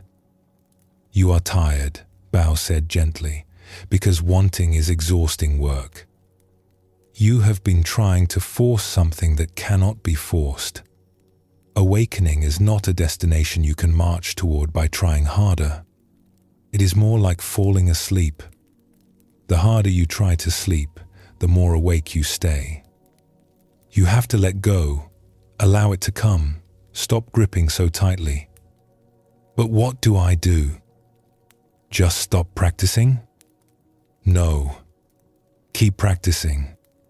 But practice without the desperate wanting. Sit in meditation without needing it to produce enlightenment. Study without demanding that understanding come. Do the work, then release the outcome. This is the effort that does not exhaust." Bao stood up, preparing to return to his kitchen duties. "You have been carrying enlightenment like a stone, hauling it up the mountain with all your strength. What if you set the stone down? What if you just walked? You might find that what you were seeking was never at the top of the mountain. It was in the walking itself, in being fully present for each step instead of always looking ahead to where you thought you needed to arrive." In the months that followed, Jiro tried something different. He still meditated, but without the grim desperation. He still studied, but without demanding that it produce results. When he noticed himself grasping, wanting, needing practice to give him something, he would remember Bao's words and gently let go. It was harder than he expected, this not trying so hard. The habit of wanting was deeply ingrained. But slowly, something began to shift. The exhaustion that had become his constant companion started to lift. Moments of actual peace appeared in his meditation. Not the peace he had been chasing, but a simpler peace that asked for nothing. He spent more time in the kitchen, helping Bao with his work. There was something about the simple tasks that made letting go easier. The vegetables needed to be cut. The rice needed to be washed. There was no room for wanting when there was work to be done. And one ordinary morning, stirring a pot of rice porridge while the sun rose outside the kitchen window, something shifted in Jiro. There was no dramatic breakthrough, no explosion of insight, no moment of cosmic understanding. There was just this, the steam rising from the pot, the wooden spoon in his hand, the light coming through the window, and a profound peace that had been there all along, waiting for him to stop reaching past it toward something else. He understood then what Bao had been pointing toward. The enlightenment he had sought was not somewhere ahead. It was here, in this moment, in every moment. He had been unable to see it because he was so busy looking elsewhere. The wanting had been like a veil, always keeping the present moment just out of reach. He laughed softly, and Bao looked up from his work with a knowing smile. "The rice is ready," the old cook said. And it was. It had been ready all along. This story shows us the particular weight of spiritual wanting. Jiro's desire for enlightenment, though understandable, had become the very thing preventing him from finding what he sought. He was so busy reaching for awakening that he could not be awake to the moment in front of him. The Buddha taught that even the desire for liberation can become a form of bondage. When we grasp at spiritual attainment the way we grasp at material success, we create the same exhausting pattern. We are still reaching, still wanting, still believing that what we seek lies somewhere other than here. Zen masters often speak of this paradox. We practice in order to awaken, yet the awakening we seek is already present. It is hidden not by its distance but by our constant movement away from it. When we stop reaching, stop grasping, stop wanting things to be other than they are, we discover what was here all along. This does not mean we abandon practice or effort. Jiro continued to meditate and study, but the quality of his effort changed. It became lighter, more natural, less burdened by desperate need. He learned to work without grasping at results, to practice without demanding that practice produce something. Buddhism teaches that the heaviest burdens we carry are often invisible. The weight of wanting more, of needing things to be different, of constantly reaching for what is not here.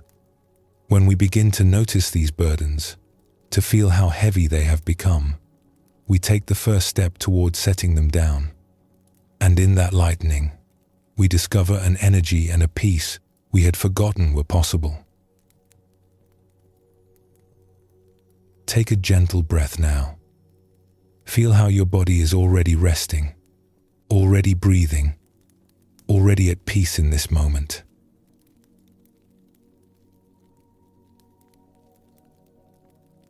There is a strange paradox at the heart of seeking. The very act of searching can become what keeps us from finding. We look so hard for what we want that we cannot see it when it appears. We strain so intensely toward a goal that we push it further away with each effort.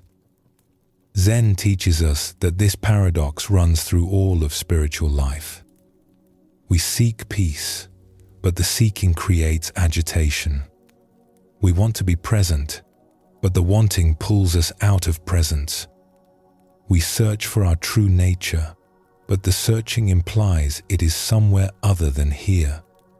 The harder we look, the more we reinforce the belief that what we seek is missing. The Buddha understood this deeply. He spent years searching for liberation through extreme practices, pushing his body and mind to their limits. But awakening came only when he released the desperate striving. It came when he sat quietly beneath a tree and stopped trying to get somewhere. The searching had been necessary to bring him to that point, but it was the releasing that allowed him to arrive. Buddhism shows us that sometimes the kindest thing we can do is stop looking. Not forever, not in despair, but simply pausing the frantic search long enough to notice what is already here. In that pause, we may discover that what we have been seeking was never far away. It was simply hidden by the dust we raised in our hurry to find it. Let us explore a story that shows this truth. In a small village surrounded by rice fields, there lived a young woman named Hana who longed to understand the meaning of life. From childhood, she had felt that there must be something more than the daily round of planting and harvesting, cooking and cleaning. She watched the older villagers go about their routines and wondered if they had ever asked the questions that burned in her. She sought out the village elder, a woman respected for her wisdom, and asked her about the deeper truths. The elder smiled kindly but said only, "The rice needs planting. The children need feeding. This is life." Hana was not satisfied. There had to be more. There had to be teachers who knew the answers she was seeking, masters who had penetrated the mysteries she could only glimpse. She began to hear stories of a great teacher who lived in a distant city. People said he had attained profound realization and could guide students to awakening with a single word. They said his presence alone was enough to transform those who met him. They called him Master Wen, and his reputation had spread across many provinces. Hannah knew she had to find him. She saved money from her work in the fields. She prepared for a long journey. Her parents worried about her traveling alone, but they could see the determination in her eyes. They gave her their blessing and a small bundle of provisions. The journey took many weeks. Hannah walked through forests and over mountains. She crossed rivers and passed through towns she had only heard of in stories. She slept in temples and farmhouses, always asking about Master Wen, always following the trail of rumors and reports. Finally, she reached the city where he was said to live. It was larger than anywhere she had ever been, crowded with people and noise and activity. She asked everywhere for the great teacher, but no one seemed to know exactly where he could be found. She searched for days. She visited temples and meditation halls. She asked scholars and monks and ordinary people on the street. Some had heard of Master Wen. Some thought he had moved to another city. Some said he had died years ago. The stories contradicted each other, and Hannah grew confused and discouraged. One evening, exhausted and nearly out of money, she sat by a fountain in the center of the city. She had traveled so far. She had given up so much. And now it seemed the teacher she sought did not exist, or could not be found, or had never been what the stories claimed. An old man sat down beside her. He had a kind face and simple clothes, the look of someone who worked with his hands. He noticed her distress. "You seem troubled, young one. Are you lost?" Hannah laughed bitterly. "I have been lost since I arrived. I came seeking a great teacher, Master Wen, but no one can tell me where to find him. Perhaps he was never real." The old man nodded thoughtfully. "I have heard of this Master Wen. Many people come looking for him. They travel great distances, searching and searching." He paused. "May I ask what you hope he will give you?" Hannah considered the question. "Understanding. Wisdom. The answers to questions that have troubled me since I was a child. I feel there is something important I am missing, something that would make sense of everything. I thought a great teacher could show me what it is. And if you found this teacher and he gave you understanding, what then? Then I would be at peace. Then I would know how to live." The old man was quiet for a moment, watching the water fall in the fountain. "I will tell you something," he said, "but I'm not sure you are ready to hear it. Please, I have come so far. I will listen to anything. The teacher you are looking for cannot give you what you seek. Not because he lacks wisdom, but because what you seek cannot be given. It can only be recognized. And you cannot recognize it while you are so busy searching for it somewhere else." Hannah frowned. "I do not understand." "You have traveled many weeks to find understanding. But understanding is not a place you can travel to. It is not a thing a teacher can hand you like a bundle of rice.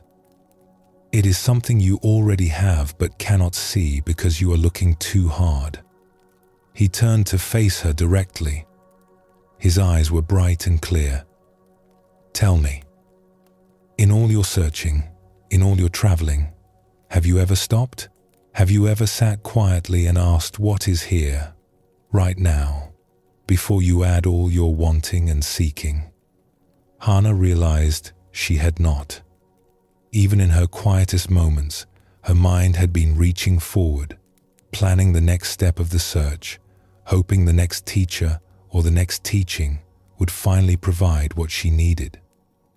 "The great teacher you seek," the old man said gently, "is not hiding from you.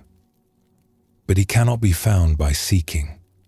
The more desperately you search, the more you confirm to yourself that what you want is far away, that you do not already have it. Your searching creates the distance." He stood up slowly, preparing to leave. "Go home, young one. Not because the journey was wasted, but because it has brought you to this moment. Go home, and instead of seeking, try simply being. Sit with your questions without demanding answers. Let the search rest. You may find that what you traveled so far to discover was waiting for you all along, in the last place you thought to look." Hana wanted to ask more questions, but the old man bowed slightly and walked away into the evening crowd. She sat by the fountain for a long time, watching the water, feeling something shift inside her. The journey home was different from the journey out. She was not rushing toward anything. She was not hoping that the next village or the next conversation would provide what she needed. She simply walked, noticing the path beneath her feet, the sky overhead, the ordinary life happening all around her. And in that walking, without seeking anything, she began to notice something strange. Moments of peace would arise unexpectedly. A feeling of completeness would wash over her for no reason. She was not doing anything to create these moments. They simply appeared when she stopped trying to make them happen. When she finally reached her village, everything looked different. The rice fields she had worked her whole life seemed beautiful in a way she had never noticed. The faces of her neighbors, the sounds of children playing, the smell of cooking fires in the evening, all of it felt vivid and alive. She went to see the village elder, the woman who had once told her that planting rice and feeding children was life. The old woman looked at her with knowing eyes. "You did not find your great teacher," she said. It was not a question. "I found something else," Hana replied. "I found that I was looking so hard I could not see what was in front of me. I traveled all that way to learn that I needed to stop traveling." The elder nodded. "There is a teacher in this village. He has been here your whole life, but he does not announce himself. He does not gather students or give lectures. He simply lives quietly and waits for people to stop searching long enough to see him."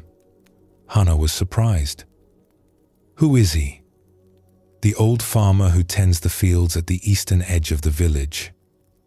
His name is Wen." Hana felt the ground shift beneath her. Master Wen. The great teacher she had traveled so far to find had been in her own village all along. She had walked past his fields countless times without a second glance. She found him the next day, working among his vegetables. He looked up as she approached, and she recognized something in his eyes. A stillness, a presence.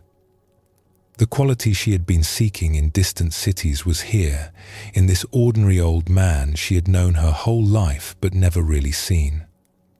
"You went looking for me," he said simply. "And now you have found me by coming home. Why did you never say anything? Why did you let me search so far when you were right here?" He smiled and returned to his weeding. "Would you have believed me if I had told you? Would you have trusted a simple farmer in your own village to have what you sought? The searching was necessary. It taught you that what you wanted could not be found by searching. Now you are ready to receive what I could have told you years ago, but which you could not have heard." Hannah knelt beside him in the soil. "What would you have told me?" "That the meaning you seek is not hidden somewhere else. It is here, in this moment, in the feel of earth beneath your hands, in the growing of plants, in the simple act of being alive and aware. You do not need to find it. You only need to stop overlooking it." He handed her a small trowel. "The teaching is not complicated, but we make it complicated by searching for something complicated. We travel far when we need to arrive where we are. We seek in the extraordinary when the ordinary is enough." Hannah worked beside him in silence. The sun was warm on her back. The soil was cool and alive between her fingers. And in that simple moment, she understood what all her seeking had been unable to find. It had been here all along. She had just been too busy looking elsewhere to see it. This story reveals the central paradox of seeking. Hannah's search was not wrong. It was necessary, but it could only take her so far. The final step was not more searching, but the release of searching. She had to stop looking outward long enough to recognize what was present all along. Zen masters often teach through this kind of misdirection. They send students on long journeys, give them impossible riddles, let them struggle and search until they are exhausted. This is not cruelty. It is compassion. Some things cannot be told directly. They can only be discovered when we have worn out all our other strategies. The Buddha taught that we suffer because we do not see things as they are.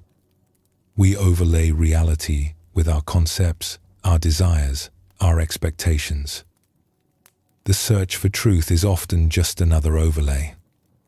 We imagine awakening as something exotic, something far away, something different from ordinary life. This imagination keeps us from recognizing the awakeness that is already here, in this breath, in this moment. Buddhism shows us that the spiritual path is not about acquiring something new. It is about removing the obstructions that keep us from seeing what is already present. The searching mind is one of those obstructions. It assumes that what we seek is not here. It keeps us oriented toward the future, toward the elsewhere, away from the only place where presence can be found. Let us explore another story that reveals more of this truth. In a town famous for its musicians, there lived a young flute player named Sen who had studied since childhood. His technique was excellent. His teachers praised his skill. When he played alone, practicing in his room or walking through the forest, the music flowed from him naturally, effortlessly, as if the flute were playing itself. But Sen had a problem that caused him great frustration. Whenever he performed for others, his playing changed. The ease disappeared. His fingers grew stiff and uncertain. Notes that came naturally in private became difficult in public. The music that had flowed so freely would stumble and hesitate. He tried everything to overcome this difficulty.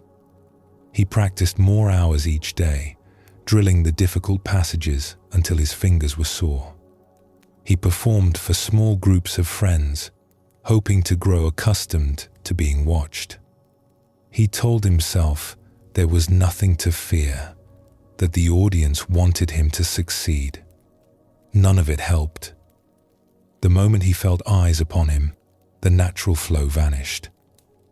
His teacher, an old musician named Cho, watched this struggle with patient concern.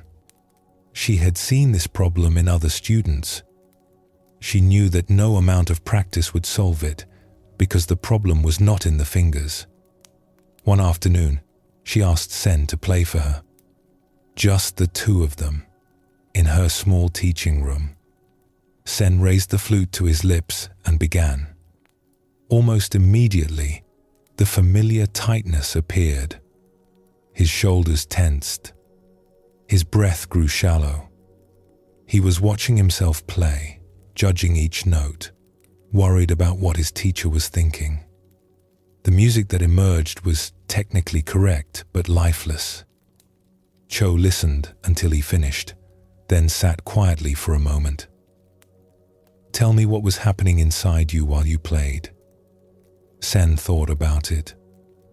"I was trying to play well.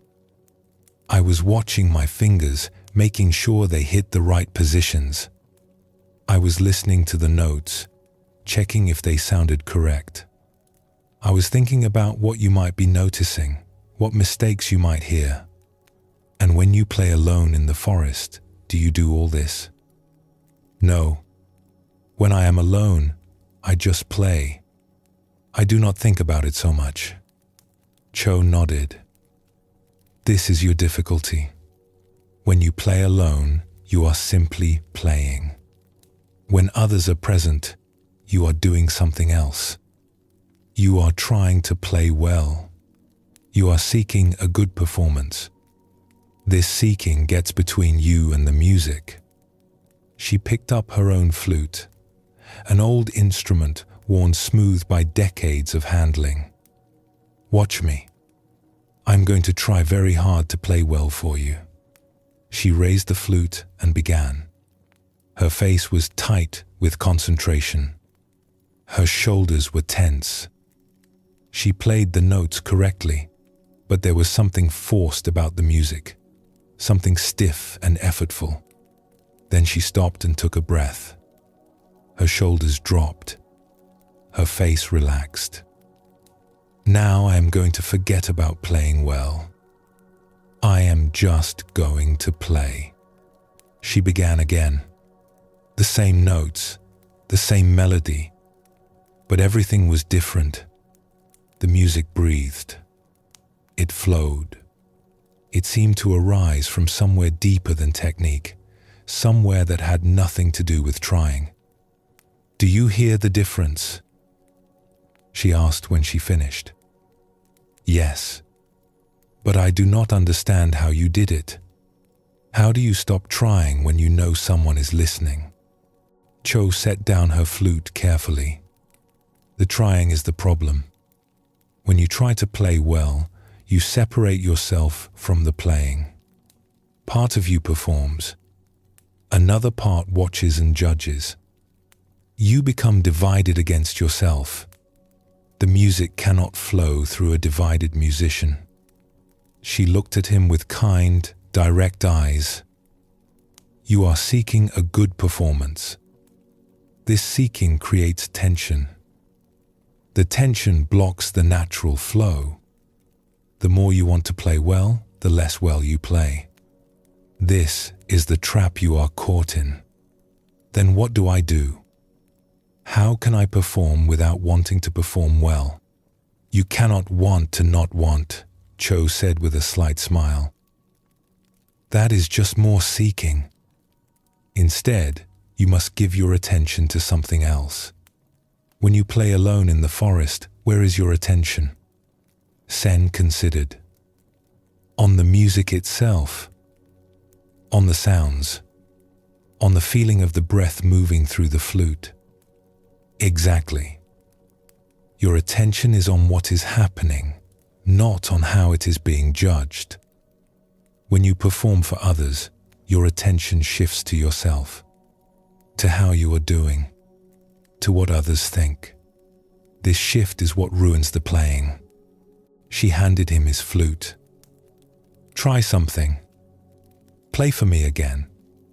But this time, do not try to play well. Do not think about me listening. Put all your attention on the sound itself. Listen to the music as if you were the audience, not the performer.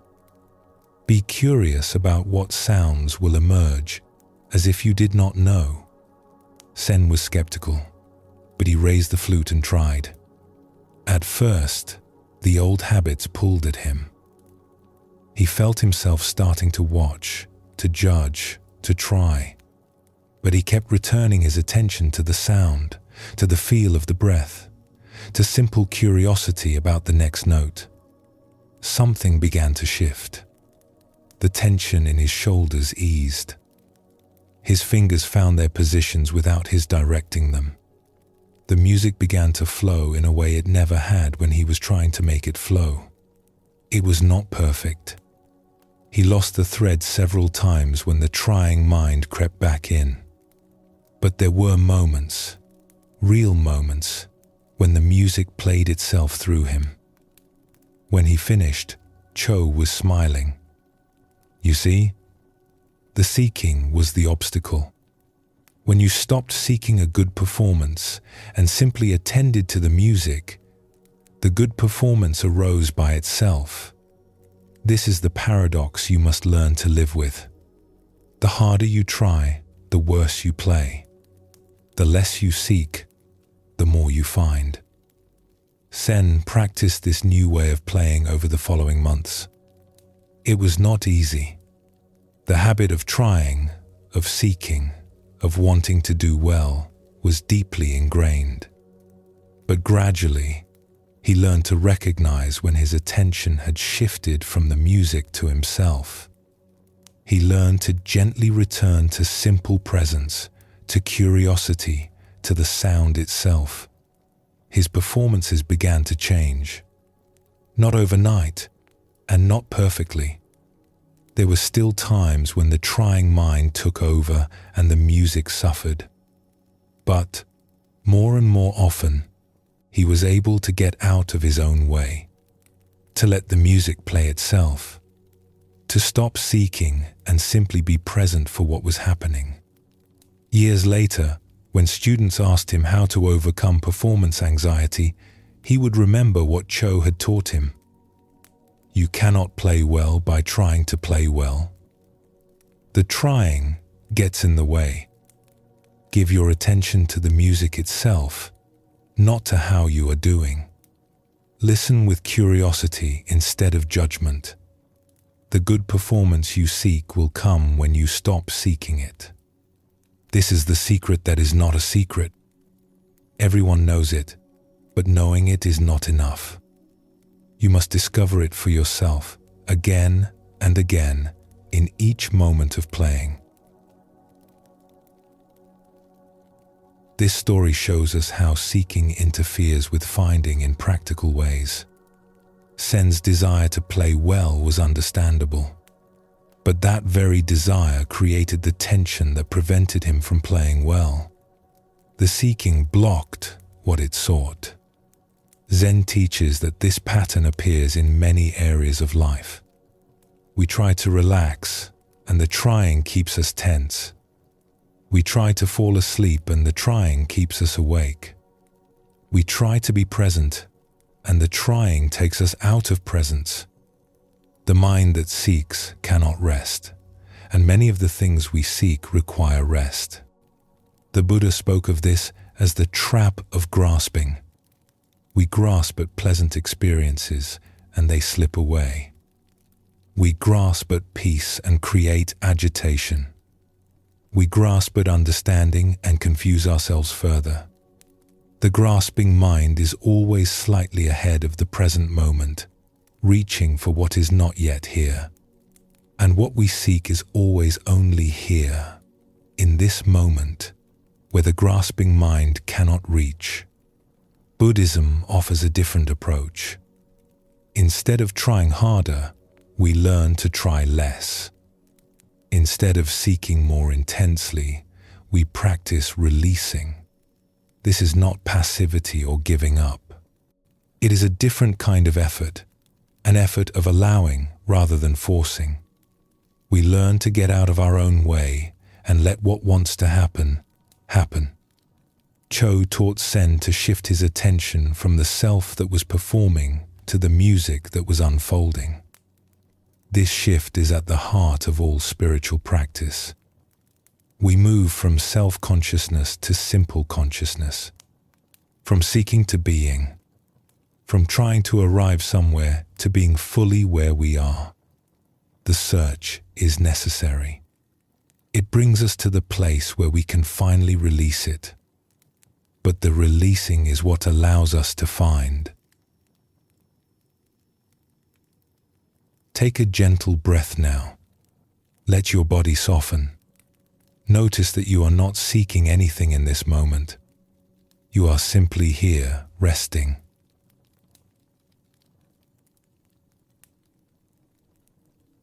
It takes a particular kind of bravery to stop searching. We are taught from childhood that effort is the answer to every problem. That if we want something, we must pursue it. That giving up is failure. So we keep moving, keep seeking, keep pushing forward even when the pushing brings us no closer to what we want. Zen teaches us that stopping is not the same as giving up. There is a quality of stillness that is not defeat, but arrival. Not passivity, but presence. When we have searched long enough and hard enough to understand that searching cannot give us what we seek, stopping becomes the most courageous act available. It is the willingness to be where we are without needing to be somewhere else. The Buddha discovered this beneath the Bodhi tree. He had spent years in extreme seeking, pushing his body and mind to their limits. He had tried every path, consulted every teacher, practiced every technique. And when none of it worked, he stopped. He sat down. He let go of the striving. And in that stillness, what he had been seeking finally found him. Buddhism shows us that this stopping is not the end of the journey, but its fulfillment. We do not stop because we have failed. We stop because we have arrived. The place we were trying to reach is not ahead of us. It is here, where we stand, where we have always been standing.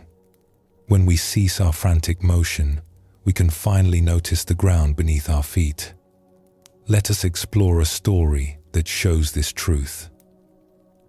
There was a man named Jin who had been walking for 20 years. He had left his village as a young man, driven by a feeling he could not name. Something was missing. Something important was waiting for him somewhere out in the world. He was certain of this, though he could not have said what it was or how he would recognize it when he found it. He walked through many lands. He crossed deserts where the sand stretched to every horizon. He climbed mountains where the air grew thin and cold. He passed through cities filled with people and through forests where he saw no one for weeks at a time. He worked when he needed money, rested when his body demanded it, and then continued on. In the early years, the walking felt purposeful. Each new place might be the one.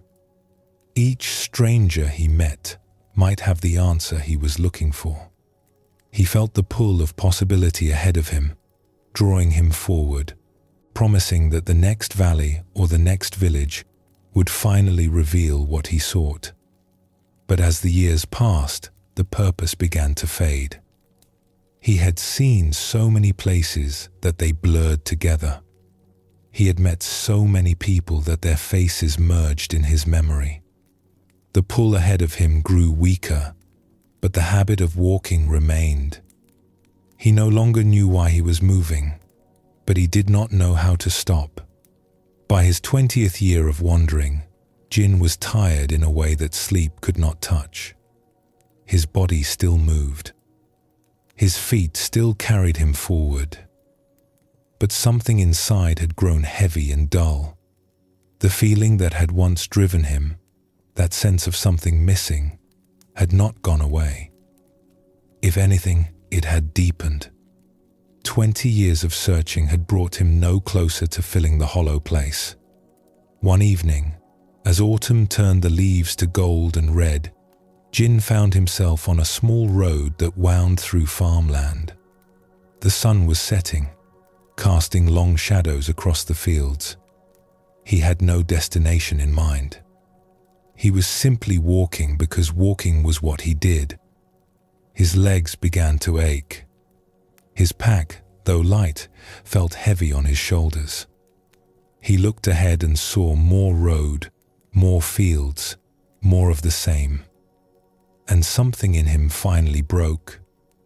He sat down. Not at an inn or a temple or anyone's home.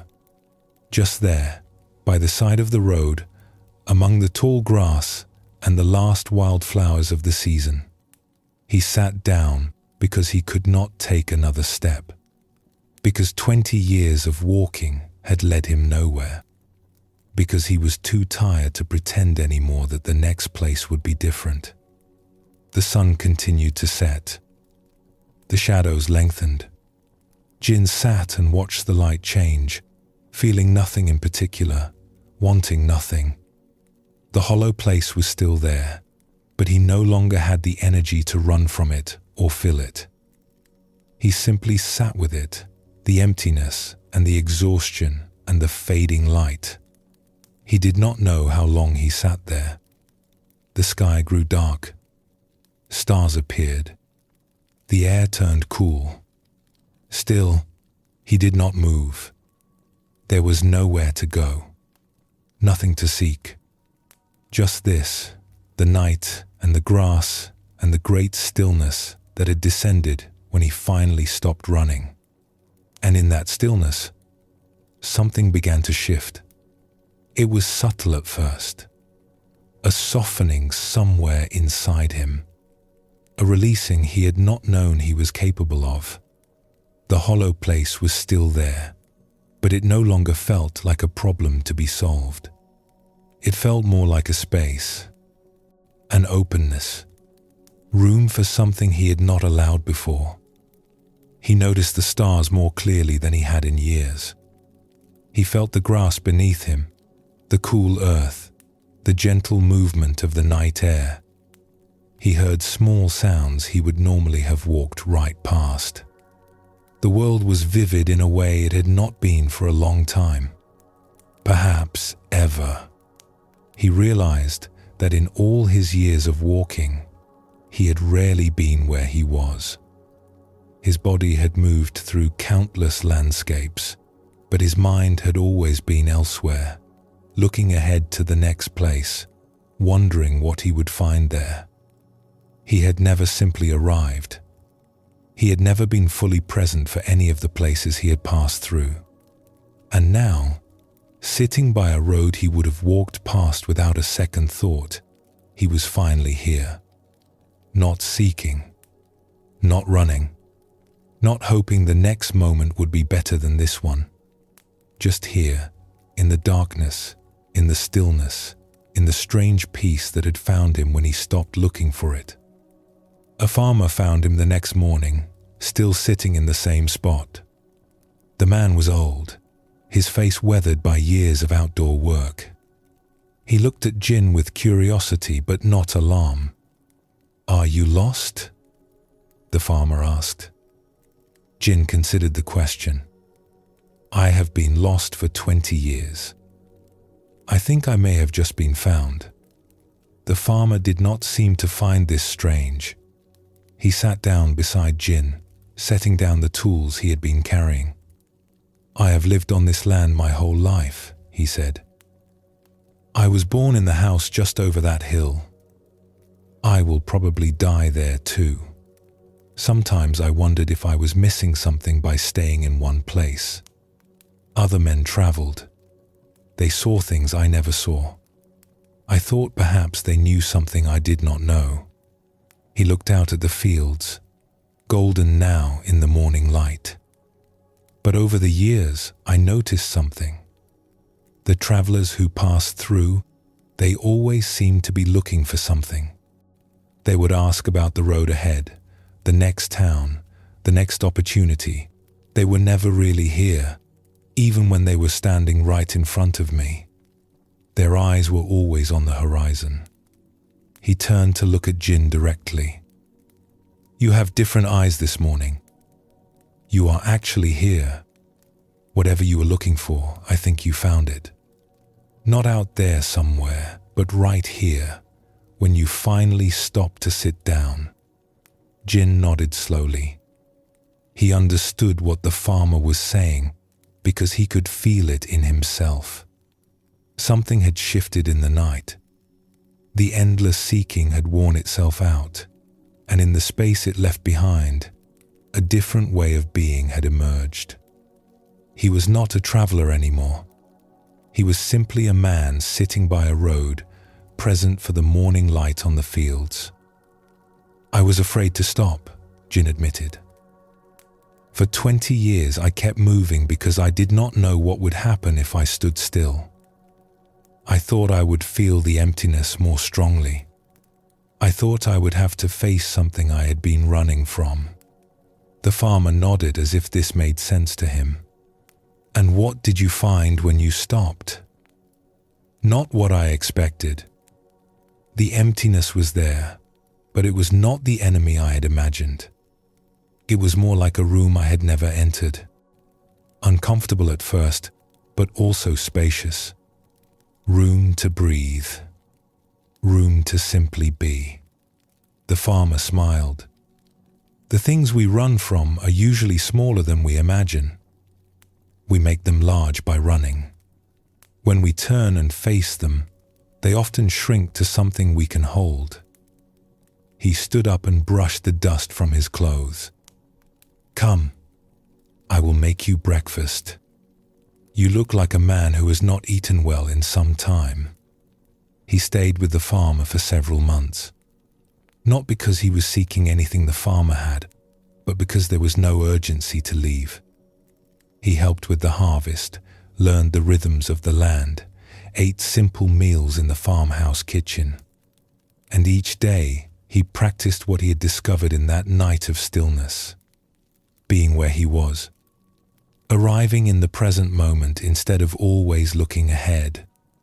The hollow place did not disappear entirely. He still felt it sometimes, that old sense of something missing. But it no longer drove him. He could feel it and remain where he was. He could acknowledge it without letting it push him back onto the road. Eventually, he did move on. Not because he was seeking something, but because it was time. The farmer understood. He gave Jin a small bundle of food and a simple blessing. "You will walk again," the farmer said. "But you are not the same man who sat down in my field. The walking will be different now." And it was. Jin traveled for many more years, but not in the old way. He was not running from emptiness or toward fulfillment. He was simply moving through the world, present for each step, arriving wherever he was. The journey had not ended, but the desperate search was over. This story shows us what becomes possible when we find the courage to stop. Jin's 20 years of seeking had not been wasted. They had brought him to the point where stopping was possible. They had exhausted the part of him that believed the answer lay somewhere ahead.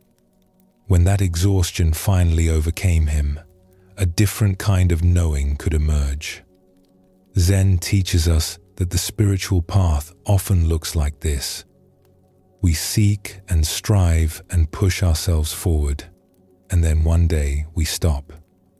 Not because we have found what we were looking for, but because we have worn out our capacity to keep looking. And in that stopping, we discover that what we sought was never ahead of us. It was here all along, hidden by our constant motion. The Buddha called this realization the end of wandering. Not that we never move or change, but that we cease the inner restlessness that keeps us from being present wherever we are. We can travel the world and remain at home. We can engage fully with life without the desperate seeking that had driven us before. Buddhism shows us that stopping takes courage because we are so afraid of what we might find in the stillness. We keep moving partly because movement feels productive, but also because it keeps us from having to face ourselves. When we stop, we have no more distractions. We are left with whatever we have been running from. But if we can stay stopped, if we can resist the urge to immediately start seeking again, we may find that what we feared was not so terrible. The emptiness we ran from becomes a spaciousness we can rest in. Take a gentle breath now. Feel yourself already stopped, already still, already resting in this moment.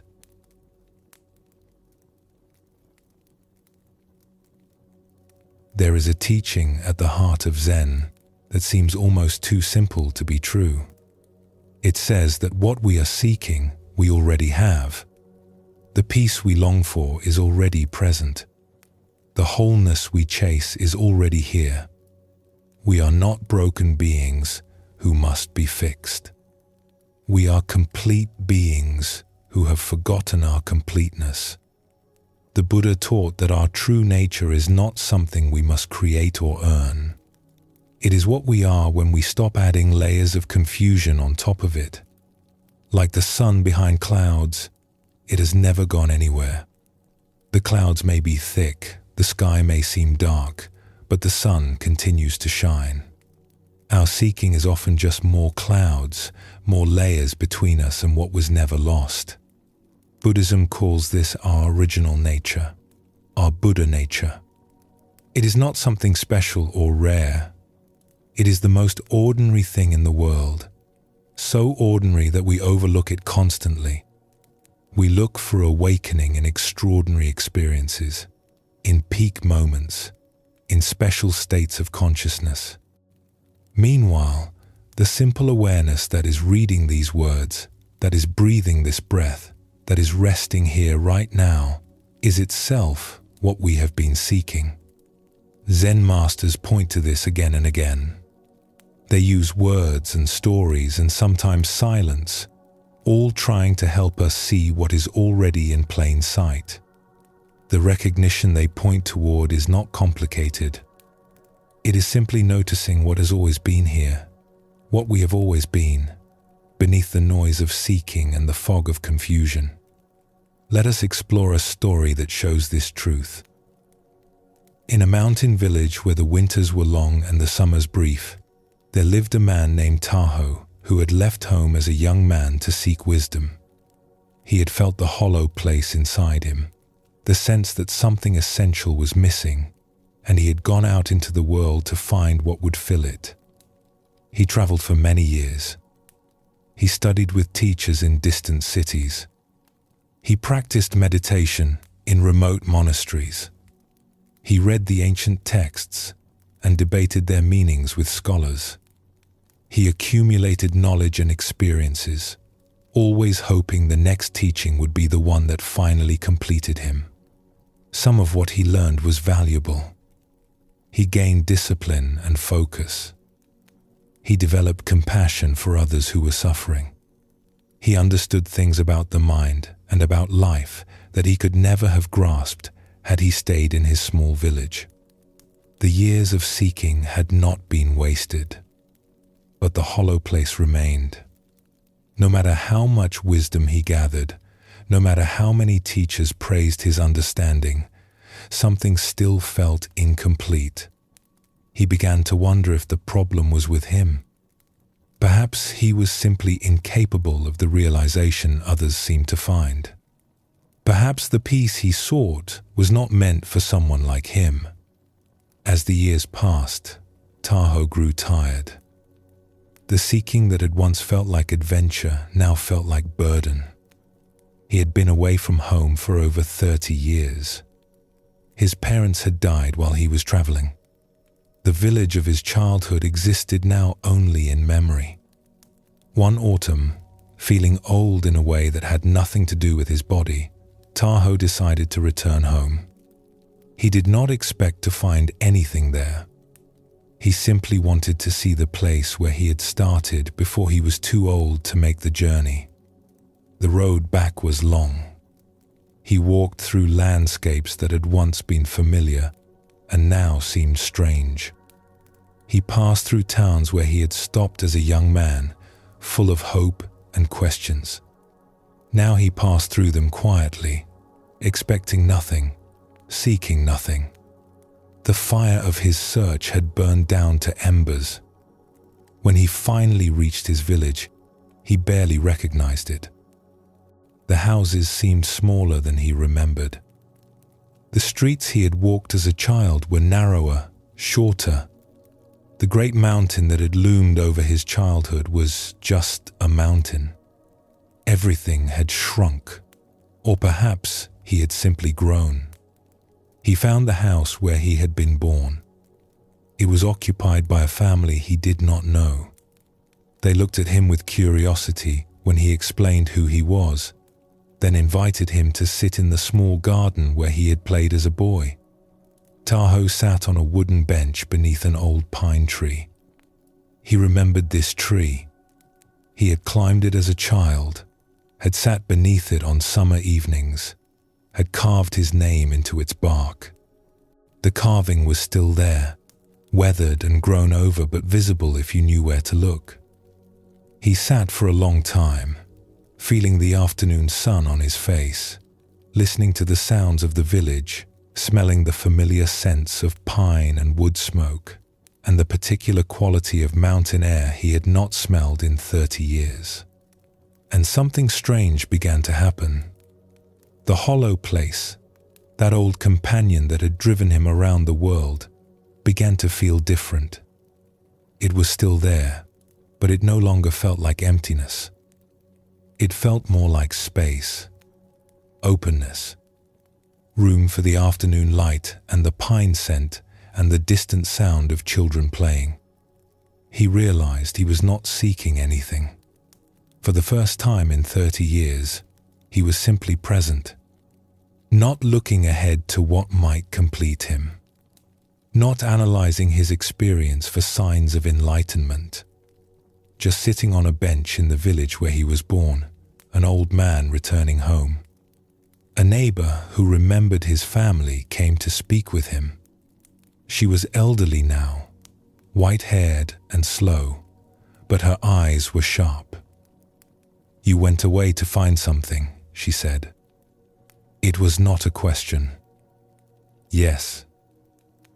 "And did you find it?" Tahoe considered the question carefully.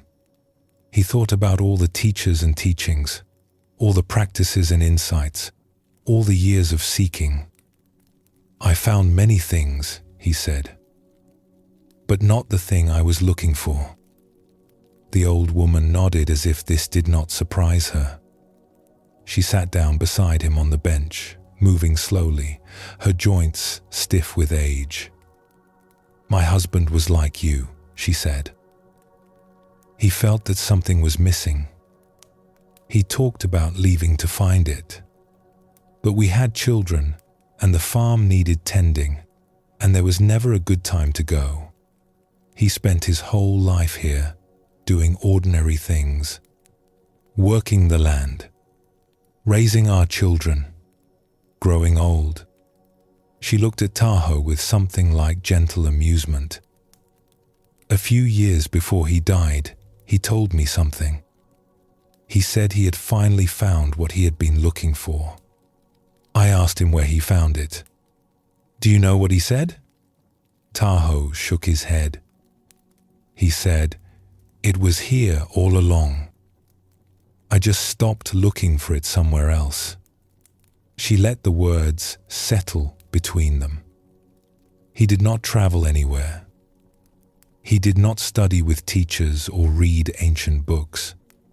He just lived his life, and somewhere in the living of it, he found what he needed. Or maybe he realized he had never lost it.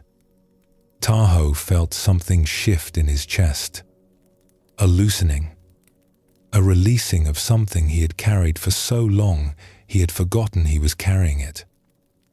"I have spent 30 years searching," he said quietly. "I have gone everywhere looking for what was here all along." "Perhaps," the old woman said, "or perhaps you needed to go everywhere before you could see what was here. The searching was part of finding." You could not have sat on this bench as a young man and understood what you understand now. You had to leave so you could return. She stood up slowly, preparing to go about her day. But now you are home. And what you were looking for, whatever it was, is here. It has always been here. It was waiting for you to stop looking elsewhere. Tahoe stayed in the village. He found a small house at the edge of town, not far from where he had been born. He lived simply, helping neighbors when they needed help, sitting in his garden in the evenings, watching the seasons turn. The hollow place did not disappear, but it no longer drove him. It had become something else, something he could rest in rather than run from. The seeking had stopped, and in the stopping, he found he already had what he had been seeking. He thought often about what the old woman had said, that her husband had found everything without going anywhere, that the searching might have been necessary, but not in the way Tahoe had thought. He had believed he was accumulating something, building toward realization, but what had actually happened was a wearing away. The seeking had exhausted itself, and in its exhaustion, what was already present could finally be seen. He began to notice things he had overlooked in all his years of seeking. The way morning light came through his window, the taste of simple food eaten slowly, the sound of rain on the roof at night. These were not new experiences. They had been happening his whole life. But he had always been too busy looking for something else to fully receive them. He realized that presence itself was what he had been seeking. Not a special state, not a mystical experience, just the simple act of being fully here with whatever was happening. This had been available to him at every moment of his life. But he had been so convinced that what he needed lay somewhere ahead that he had missed it entirely. The villagers grew accustomed to seeing the old traveler sitting in his garden or walking slowly through the streets. Some thought he was strange. Others sensed something in him they could not name, a quality of settledness that made them want to sit with him a while. One morning, sitting beneath the pine tree in the garden of his childhood home, Tahoe laughed out loud. The family who lived there now looked at him curiously through the window. He waved to reassure them he was fine. He was laughing because he finally understood the joke. He had traveled the world looking for home and had been home the entire time. He had sought completion and had always been complete. The seeking itself had been the only thing missing, the only thing that had made him feel incomplete. When the seeking stopped, completeness remained.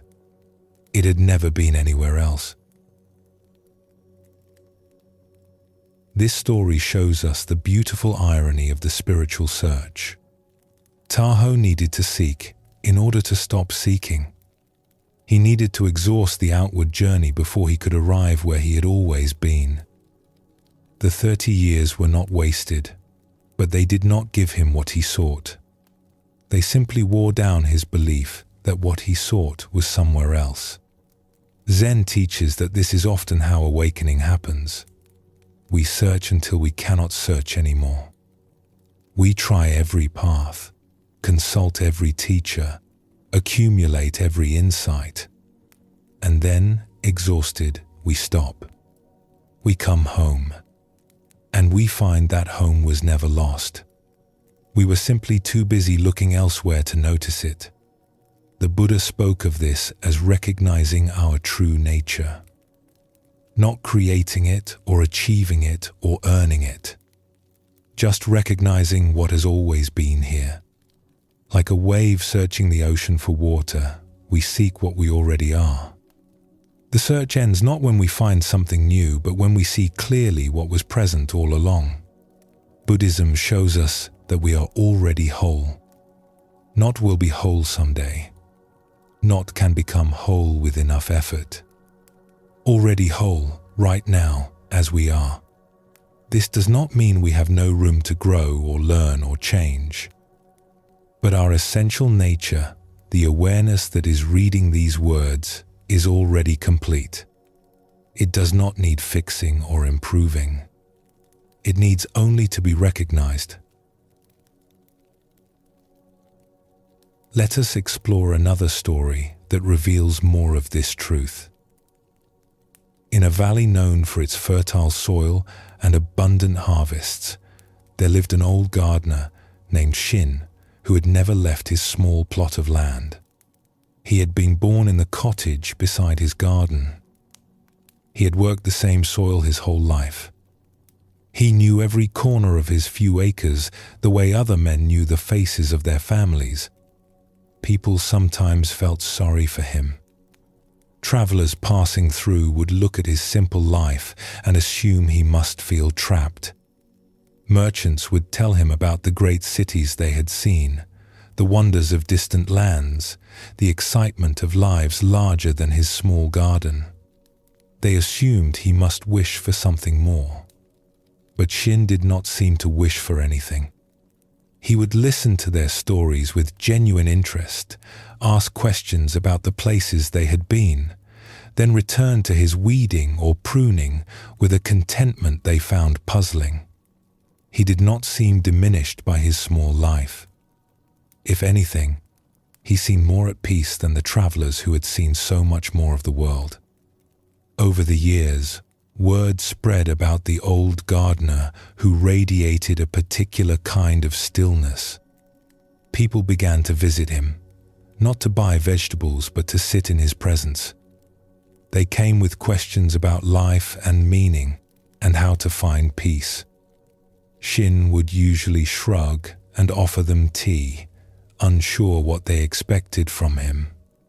One autumn, a young man named Kei arrived at Shin's garden.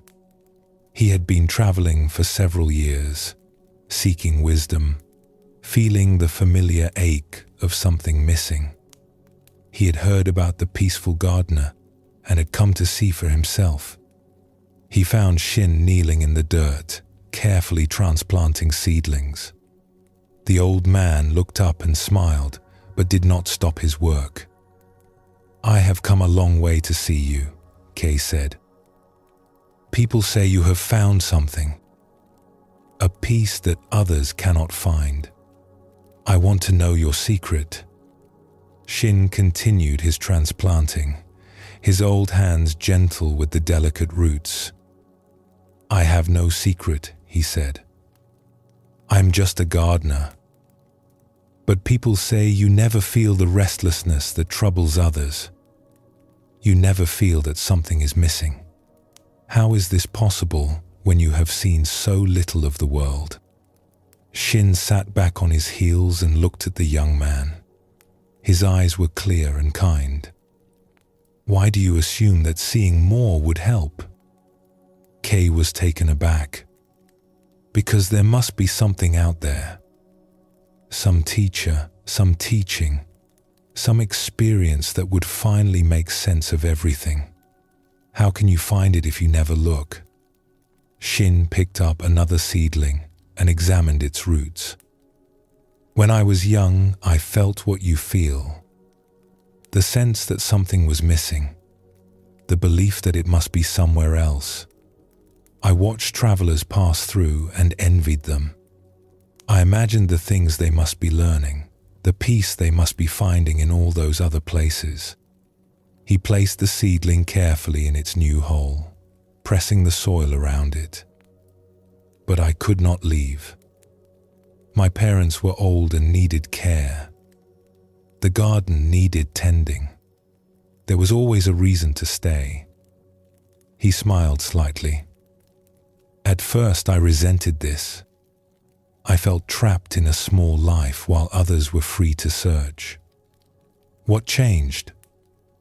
Shin was quiet for a moment, finishing with the seedling before answering. "I stopped believing that what I sought was somewhere else. It happened gradually. I would be working in the garden, pulling weeds or watering plants, and I would notice moments of complete peace. Not peace I had achieved or earned, just peace that was there when I was not looking for it. He gestured around the garden, at the rows of vegetables, the fruit trees along the fence, the flowers nodding in the autumn breeze. I began to pay attention to these moments. I noticed they came when I was fully present with what I was doing, when I was not wishing I was somewhere else, not imagining some better life, just here, with the soil and the plants and the work. He looked at Kay directly. The peace you are looking for is not in some other place. It is in presence itself, in being fully where you are. I found it here because here is where I stopped looking elsewhere. You could find it anywhere if you did the same. Kay sat down on the grass beside the garden bed. He wanted to argue. Everything in him believed that peace must be earned through effort, found through searching, achieved through acquiring wisdom. The idea that it was already available, right here, seemed too simple. But I feel incomplete, he said. There is an emptiness in me. How can I be whole when I feel so empty? Shin nodded with understanding. The emptiness is real. I felt it too. But I learned something about it. The emptiness is not a sign that something is missing. It is the space in which everything appears. It is not a hole to be filled, but a room to be lived in. He reached over and picked up a clay pot, waiting to receive a seedling. Look at this pot. Is it broken because it is empty? Is it incomplete? Or is its emptiness what makes it useful? You could not put a plant in a pot that was already full. He set the pot down gently. The emptiness you feel is not your enemy. It is your nature. It is the openness that allows experience to happen. When you stop trying to fill it and simply rest in it, you may find it is not empty at all. It is full of everything that is happening right now, full of this moment, full of being alive. Kay stayed with Shin for several weeks, helping in the garden, sharing simple meals, sitting in the quiet evenings. He did not find what he expected. There were no great teachings, no special techniques, no dramatic insights, but something shifted in him nonetheless. Working alongside the old gardener, being present with simple tasks, he began to notice what Shin had described. Moments of peace that arose from nowhere. A completeness that had nothing to do with acquiring or achieving. The hollow place was still there, but it felt different. Less like a wound and more like a home. One evening, as they sat watching the sun set behind the mountains, Kay asked Shin how he had come to trust this simple peace. How he had stopped doubting that there was something more he should be seeking. Shin considered the question, while the sky turned from gold to pink to purple. I stopped because I had no choice, he said finally. I could not leave, so I had to find what I needed here. And when I stopped looking elsewhere, I found it was not hidden at all. It was right in front of me. It had always been right in front of me. He pulled his worn jacket closer against the evening chill. Perhaps I was fortunate that I could not travel. The ones who can travel sometimes travel forever. They keep believing the next place will be different. They never stay still long enough to discover that stillness is what they were seeking. Kay thought about his own travels, the constant movement, the hope that accompanied each new destination, the disappointment that always eventually followed. He had been running toward something, but also running from something. The stillness had always felt like failure. I was afraid to stop, he admitted. I thought if I stopped seeking, I would have to face the emptiness. I thought it would swallow me. Shin smiled gently. And now? Now I am not sure. The emptiness is still there. But sitting here with you, doing simple things, I feel more at peace than I felt in all my searching. I do not understand it. There is nothing to understand, Shin said. Understanding is more seeking, more trying to grasp something with the mind. Peace does not need to be understood. It just needs to be allowed. On the day he left, Kei thanked Shin for what he had taught him. The old gardener shook his head. I taught you nothing. I only showed you what you already had. The peace you found here was not mine to give. It was yours all along. You simply stopped looking elsewhere long enough to notice it. He handed Kei a small packet of seeds from his garden. Plant these when you find a place to stop. Not as a way to find peace, but as a way to practice presence. Watch them grow. Give them what they need. Be with them without wanting them to be anything other than what they are. This is all the teaching I have to offer. Kei traveled on, as he felt he must. But he was not the same man who had arrived. He no longer sought peace as though it were hidden somewhere ahead. He practiced what Shin had shown him, being present wherever he was, resting in the emptiness instead of running from it. The search continued in a sense, but the desperation was gone. He had discovered that what he sought traveled with him. It had never been anywhere else. Zen teaches that the recognition of wholeness does not require special conditions. Shin found it in a small garden. Others have found it in monasteries, in marketplaces, in the midst of ordinary lives. What matters is not where we are, but how we are. When we stop insisting that completeness lies elsewhere, we can recognize it here. The Buddha taught that all beings possess Buddha nature. Not some beings, not the special or the advanced or the spiritually gifted. All beings, including you, including the person listening to these words right now. This nature is not something to be attained. It is what we are before we add anything, before we seek anything, before we believe that something is missing. Buddhism shows us that the hollow place is not a flaw in our being. It is an essential part of our nature, the spaciousness in which experience unfolds. When we make peace with it, when we stop trying to fill it with achievements or acquisitions or even spiritual experiences, we discover it was never really empty. It was simply waiting for us to rest in it. Take a gentle breath now. Feel yourself complete in this moment.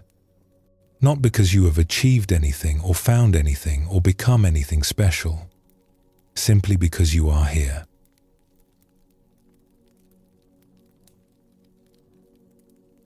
We have traveled far together tonight.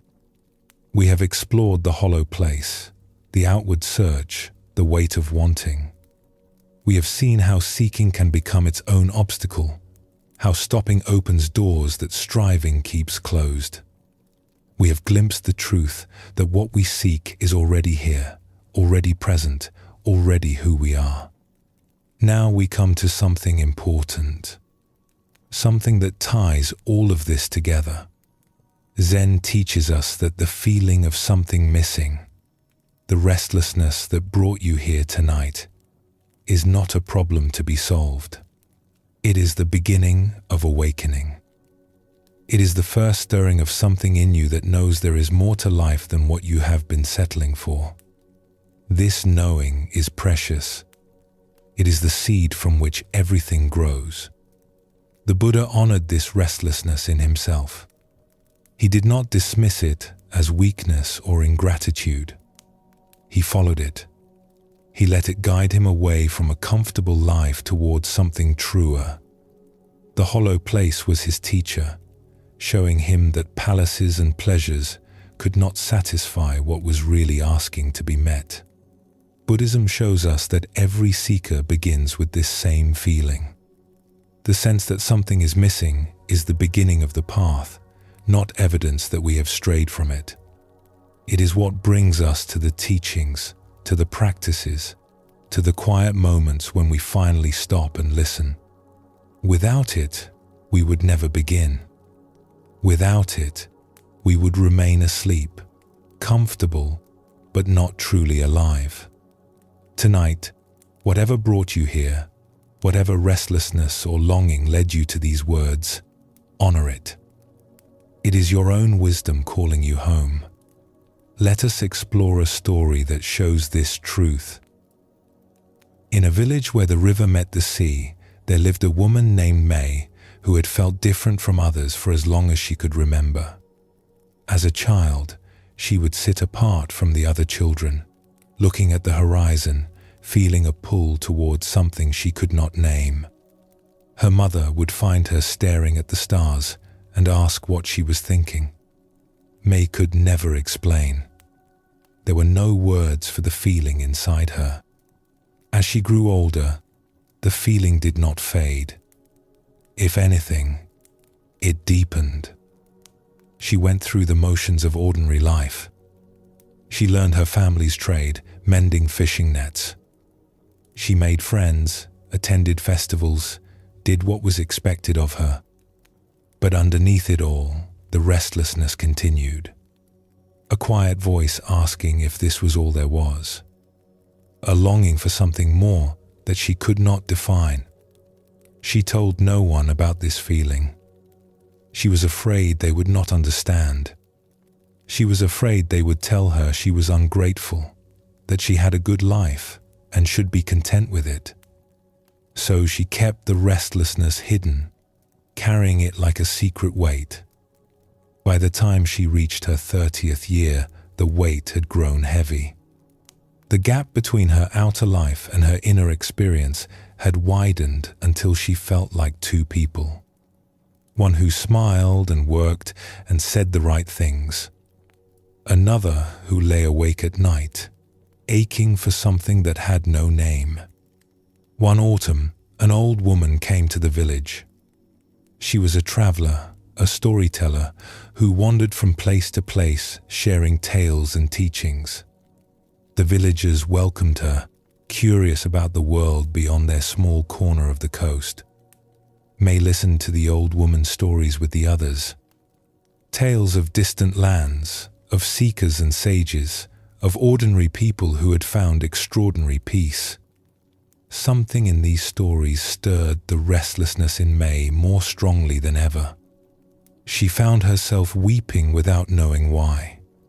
After the gathering, when others had gone home, May lingered.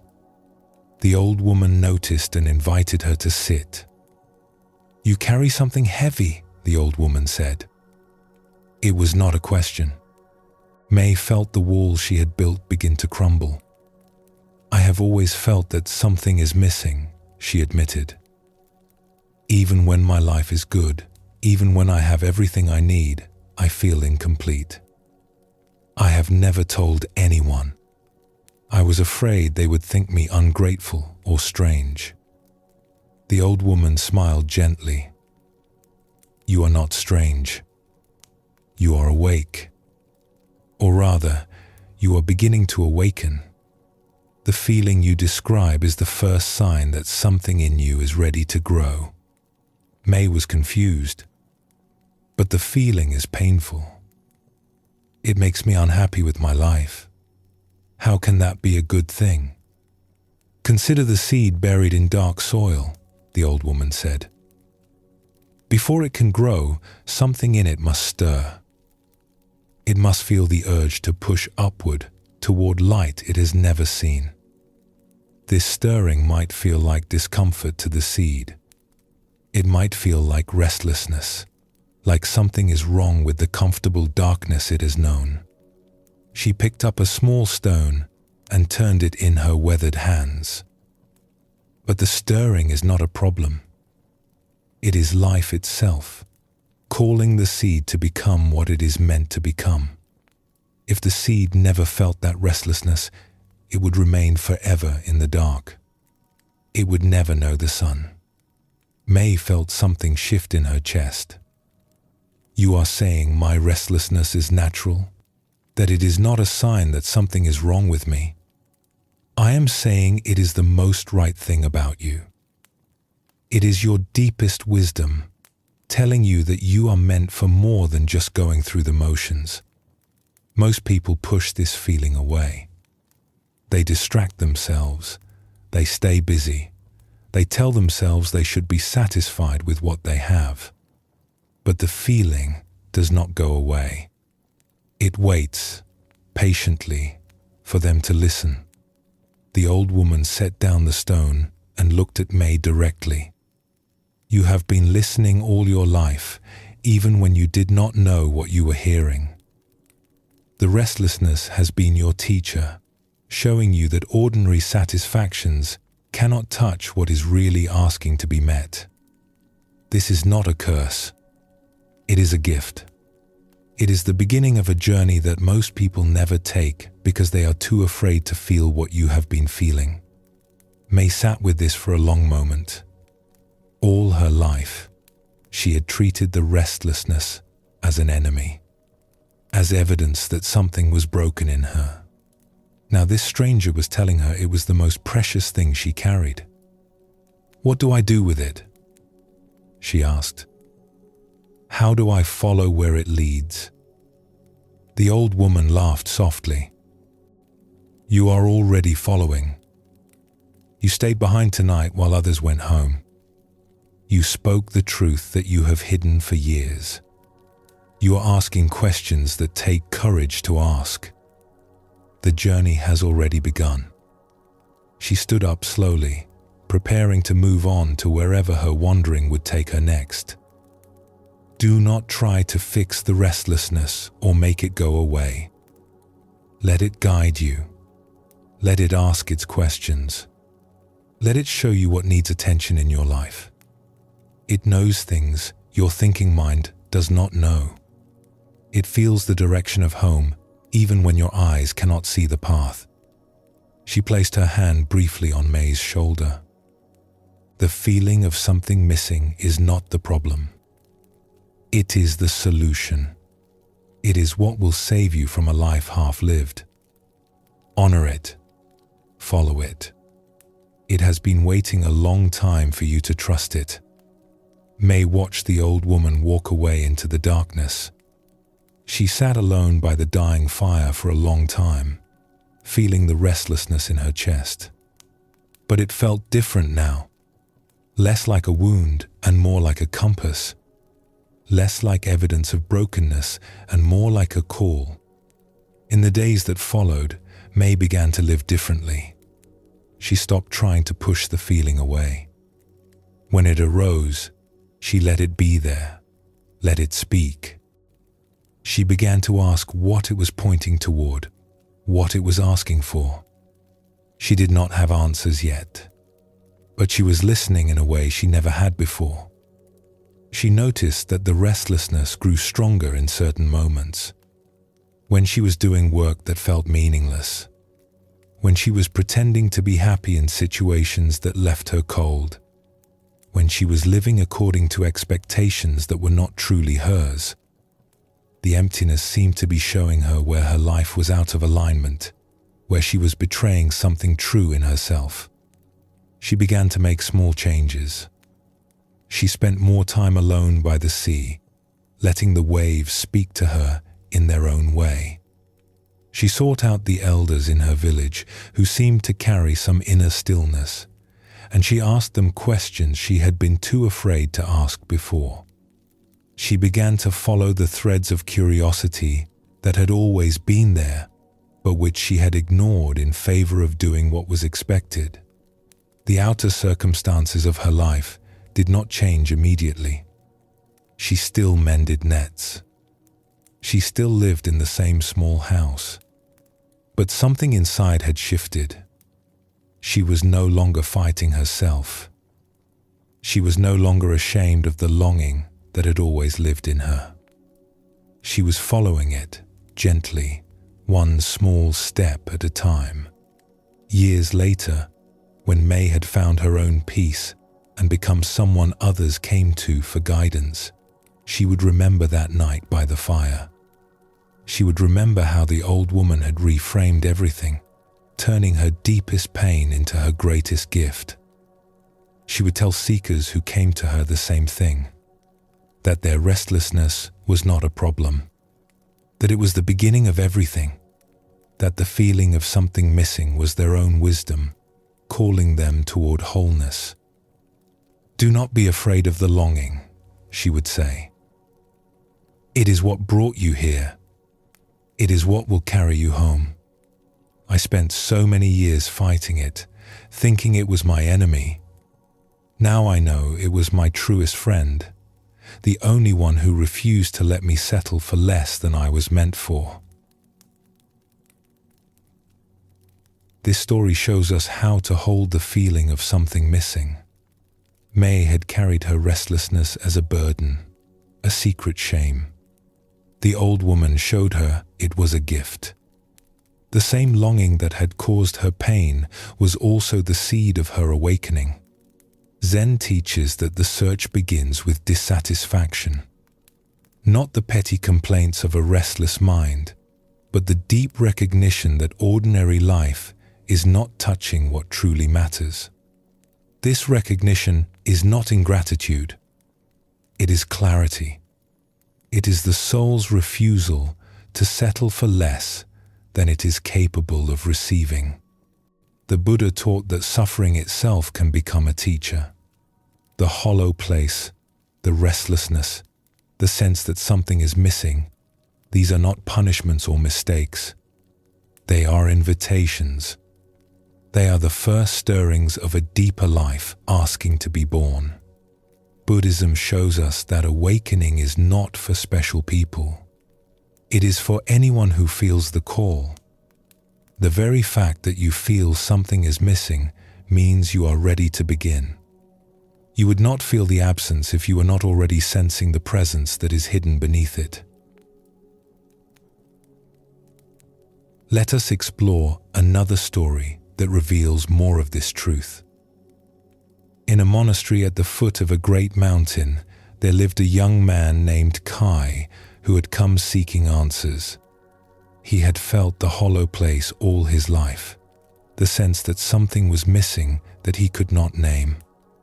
When he heard about the monastery and its teachings, he knew he had to go.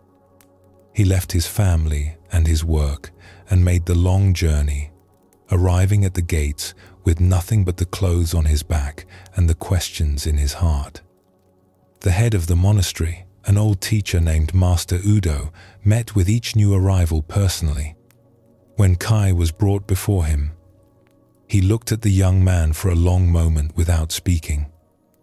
"Why have you come?" he finally asked.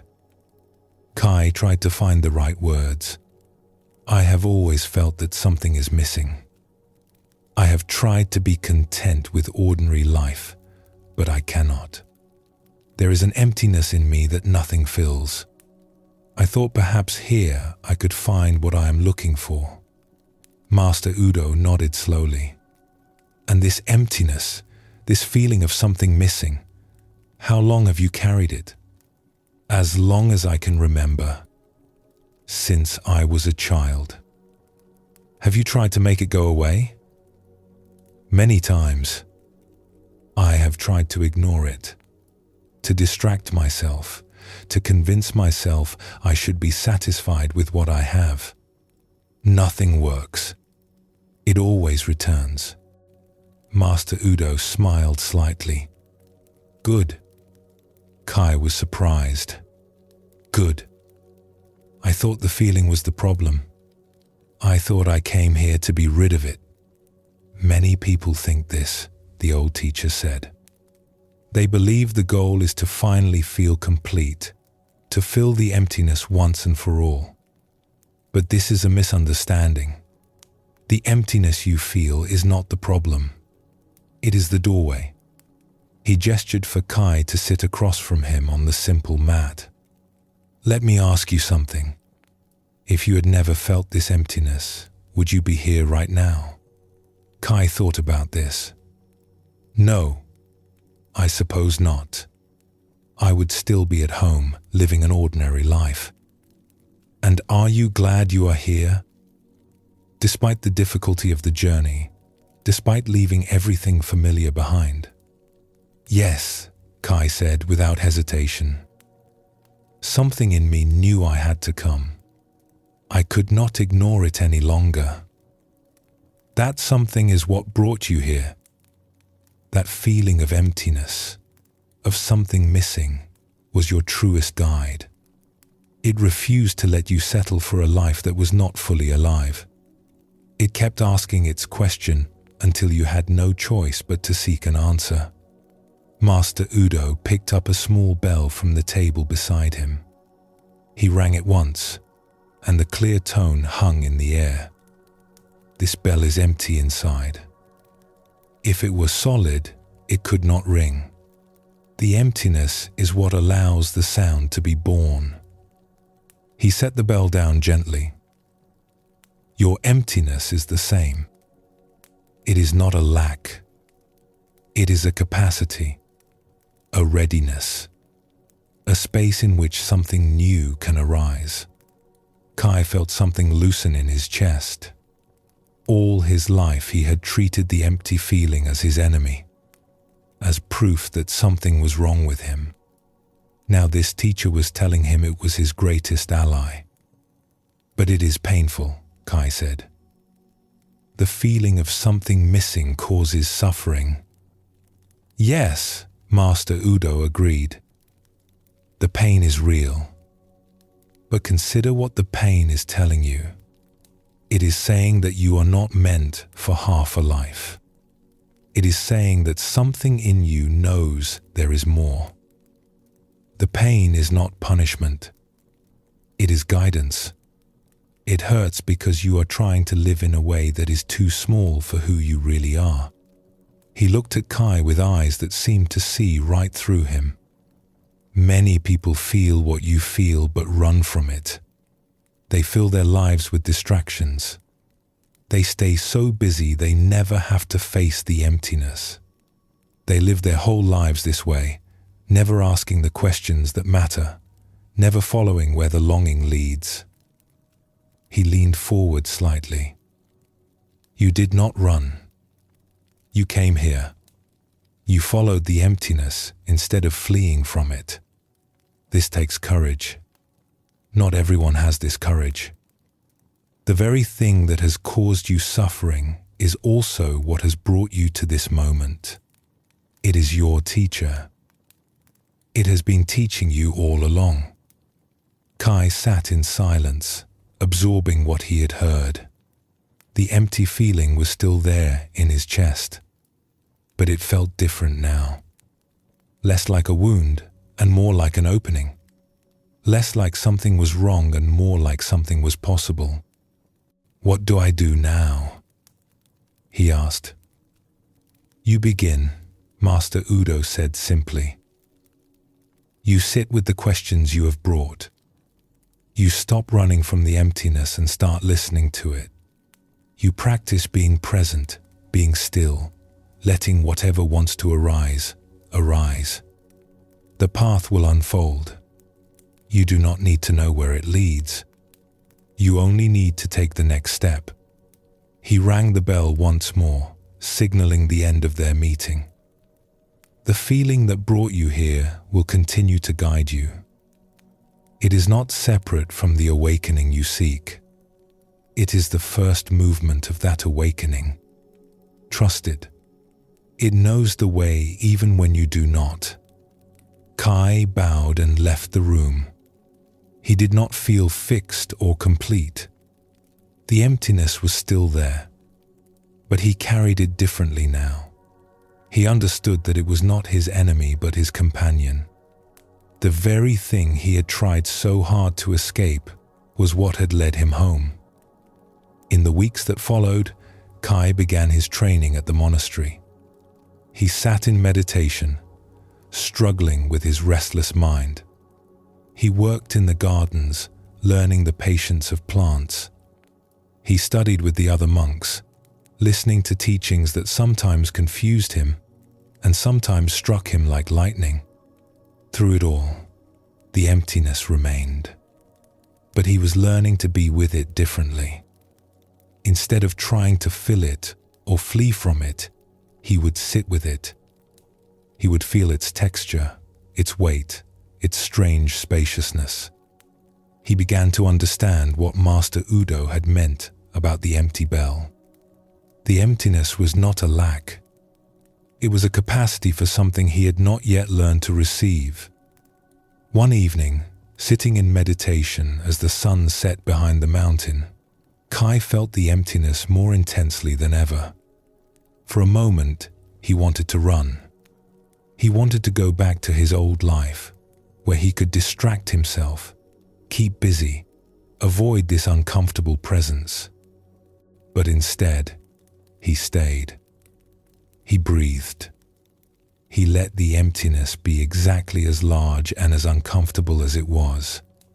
And in that allowing, something subtle shifted. The emptiness did not go away, but it was no longer against him.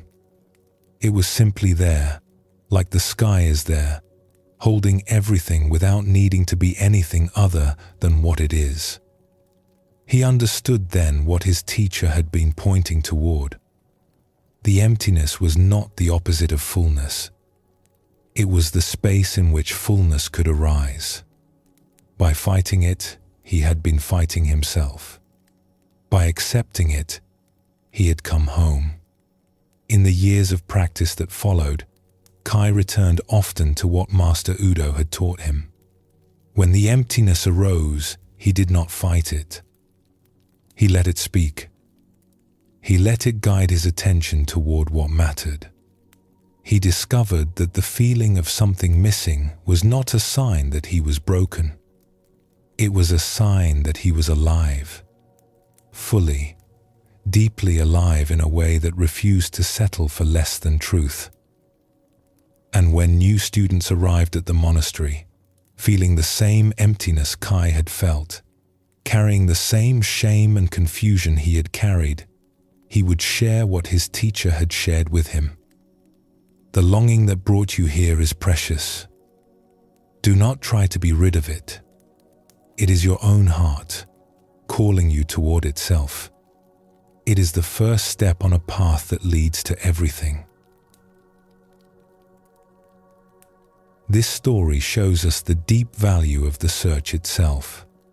Kai arrived at the monastery hoping to be freed from his emptiness. Instead, he was taught to honor it. The very feeling he had wanted to escape became the foundation of his practice. Zen teaches that we cannot skip the search. We cannot bypass the longing, the restlessness, the sense that something is missing. These are not obstacles on the path. They are the path. They are what shake us awake, what refuse to let us settle, what keep asking the questions that lead us home. The Buddha spent years searching before he sat beneath the Bodhi tree. Those years were not wasted. They prepared him. They showed him what did not work. They deepened his readiness for what would finally come. Without the searching, there would have been no awakening. Buddhism shows us that everything belongs. The hollow place, the restlessness, the years of seeking, even the frustration and despair that sometimes accompany the search. All of it is part of the journey. All of it is leading somewhere, even when we cannot see where. The path is not separate from the pathlessness. The finding is hidden in the seeking. What we are looking for is looking through our eyes. Tonight, You have heard many teachings about the search. You have heard that what you seek is already here. You have heard that stopping is sometimes more powerful than seeking. These teachings are true. And yet, here you are, still feeling what you feel, still carrying what you carry. This too is perfect. You do not need to have arrived anywhere by the end of tonight. You do not need to feel complete or healed or finished. The search does not end with a single night of listening. It unfolds over time, through countless moments of presence and countless forgettings and returnings. What matters is that you have begun. What matters is that you are listening. As we come to the end of our exploration tonight, let this truth settle into you. Whatever brought you here, whatever longing or restlessness led you to these words, it is not a mistake. It is not a sign that something is wrong with you. It is the most right thing about you.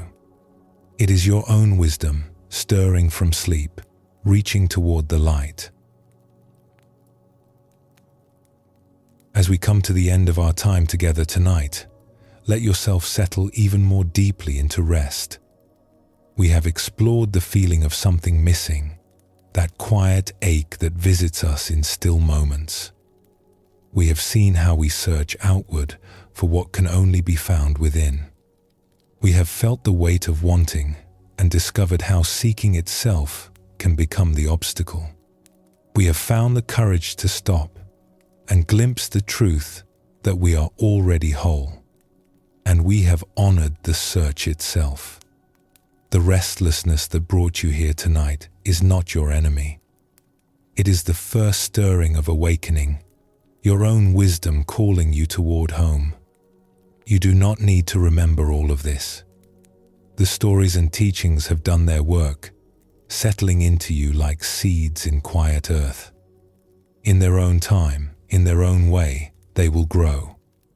For now, there is nothing more to do.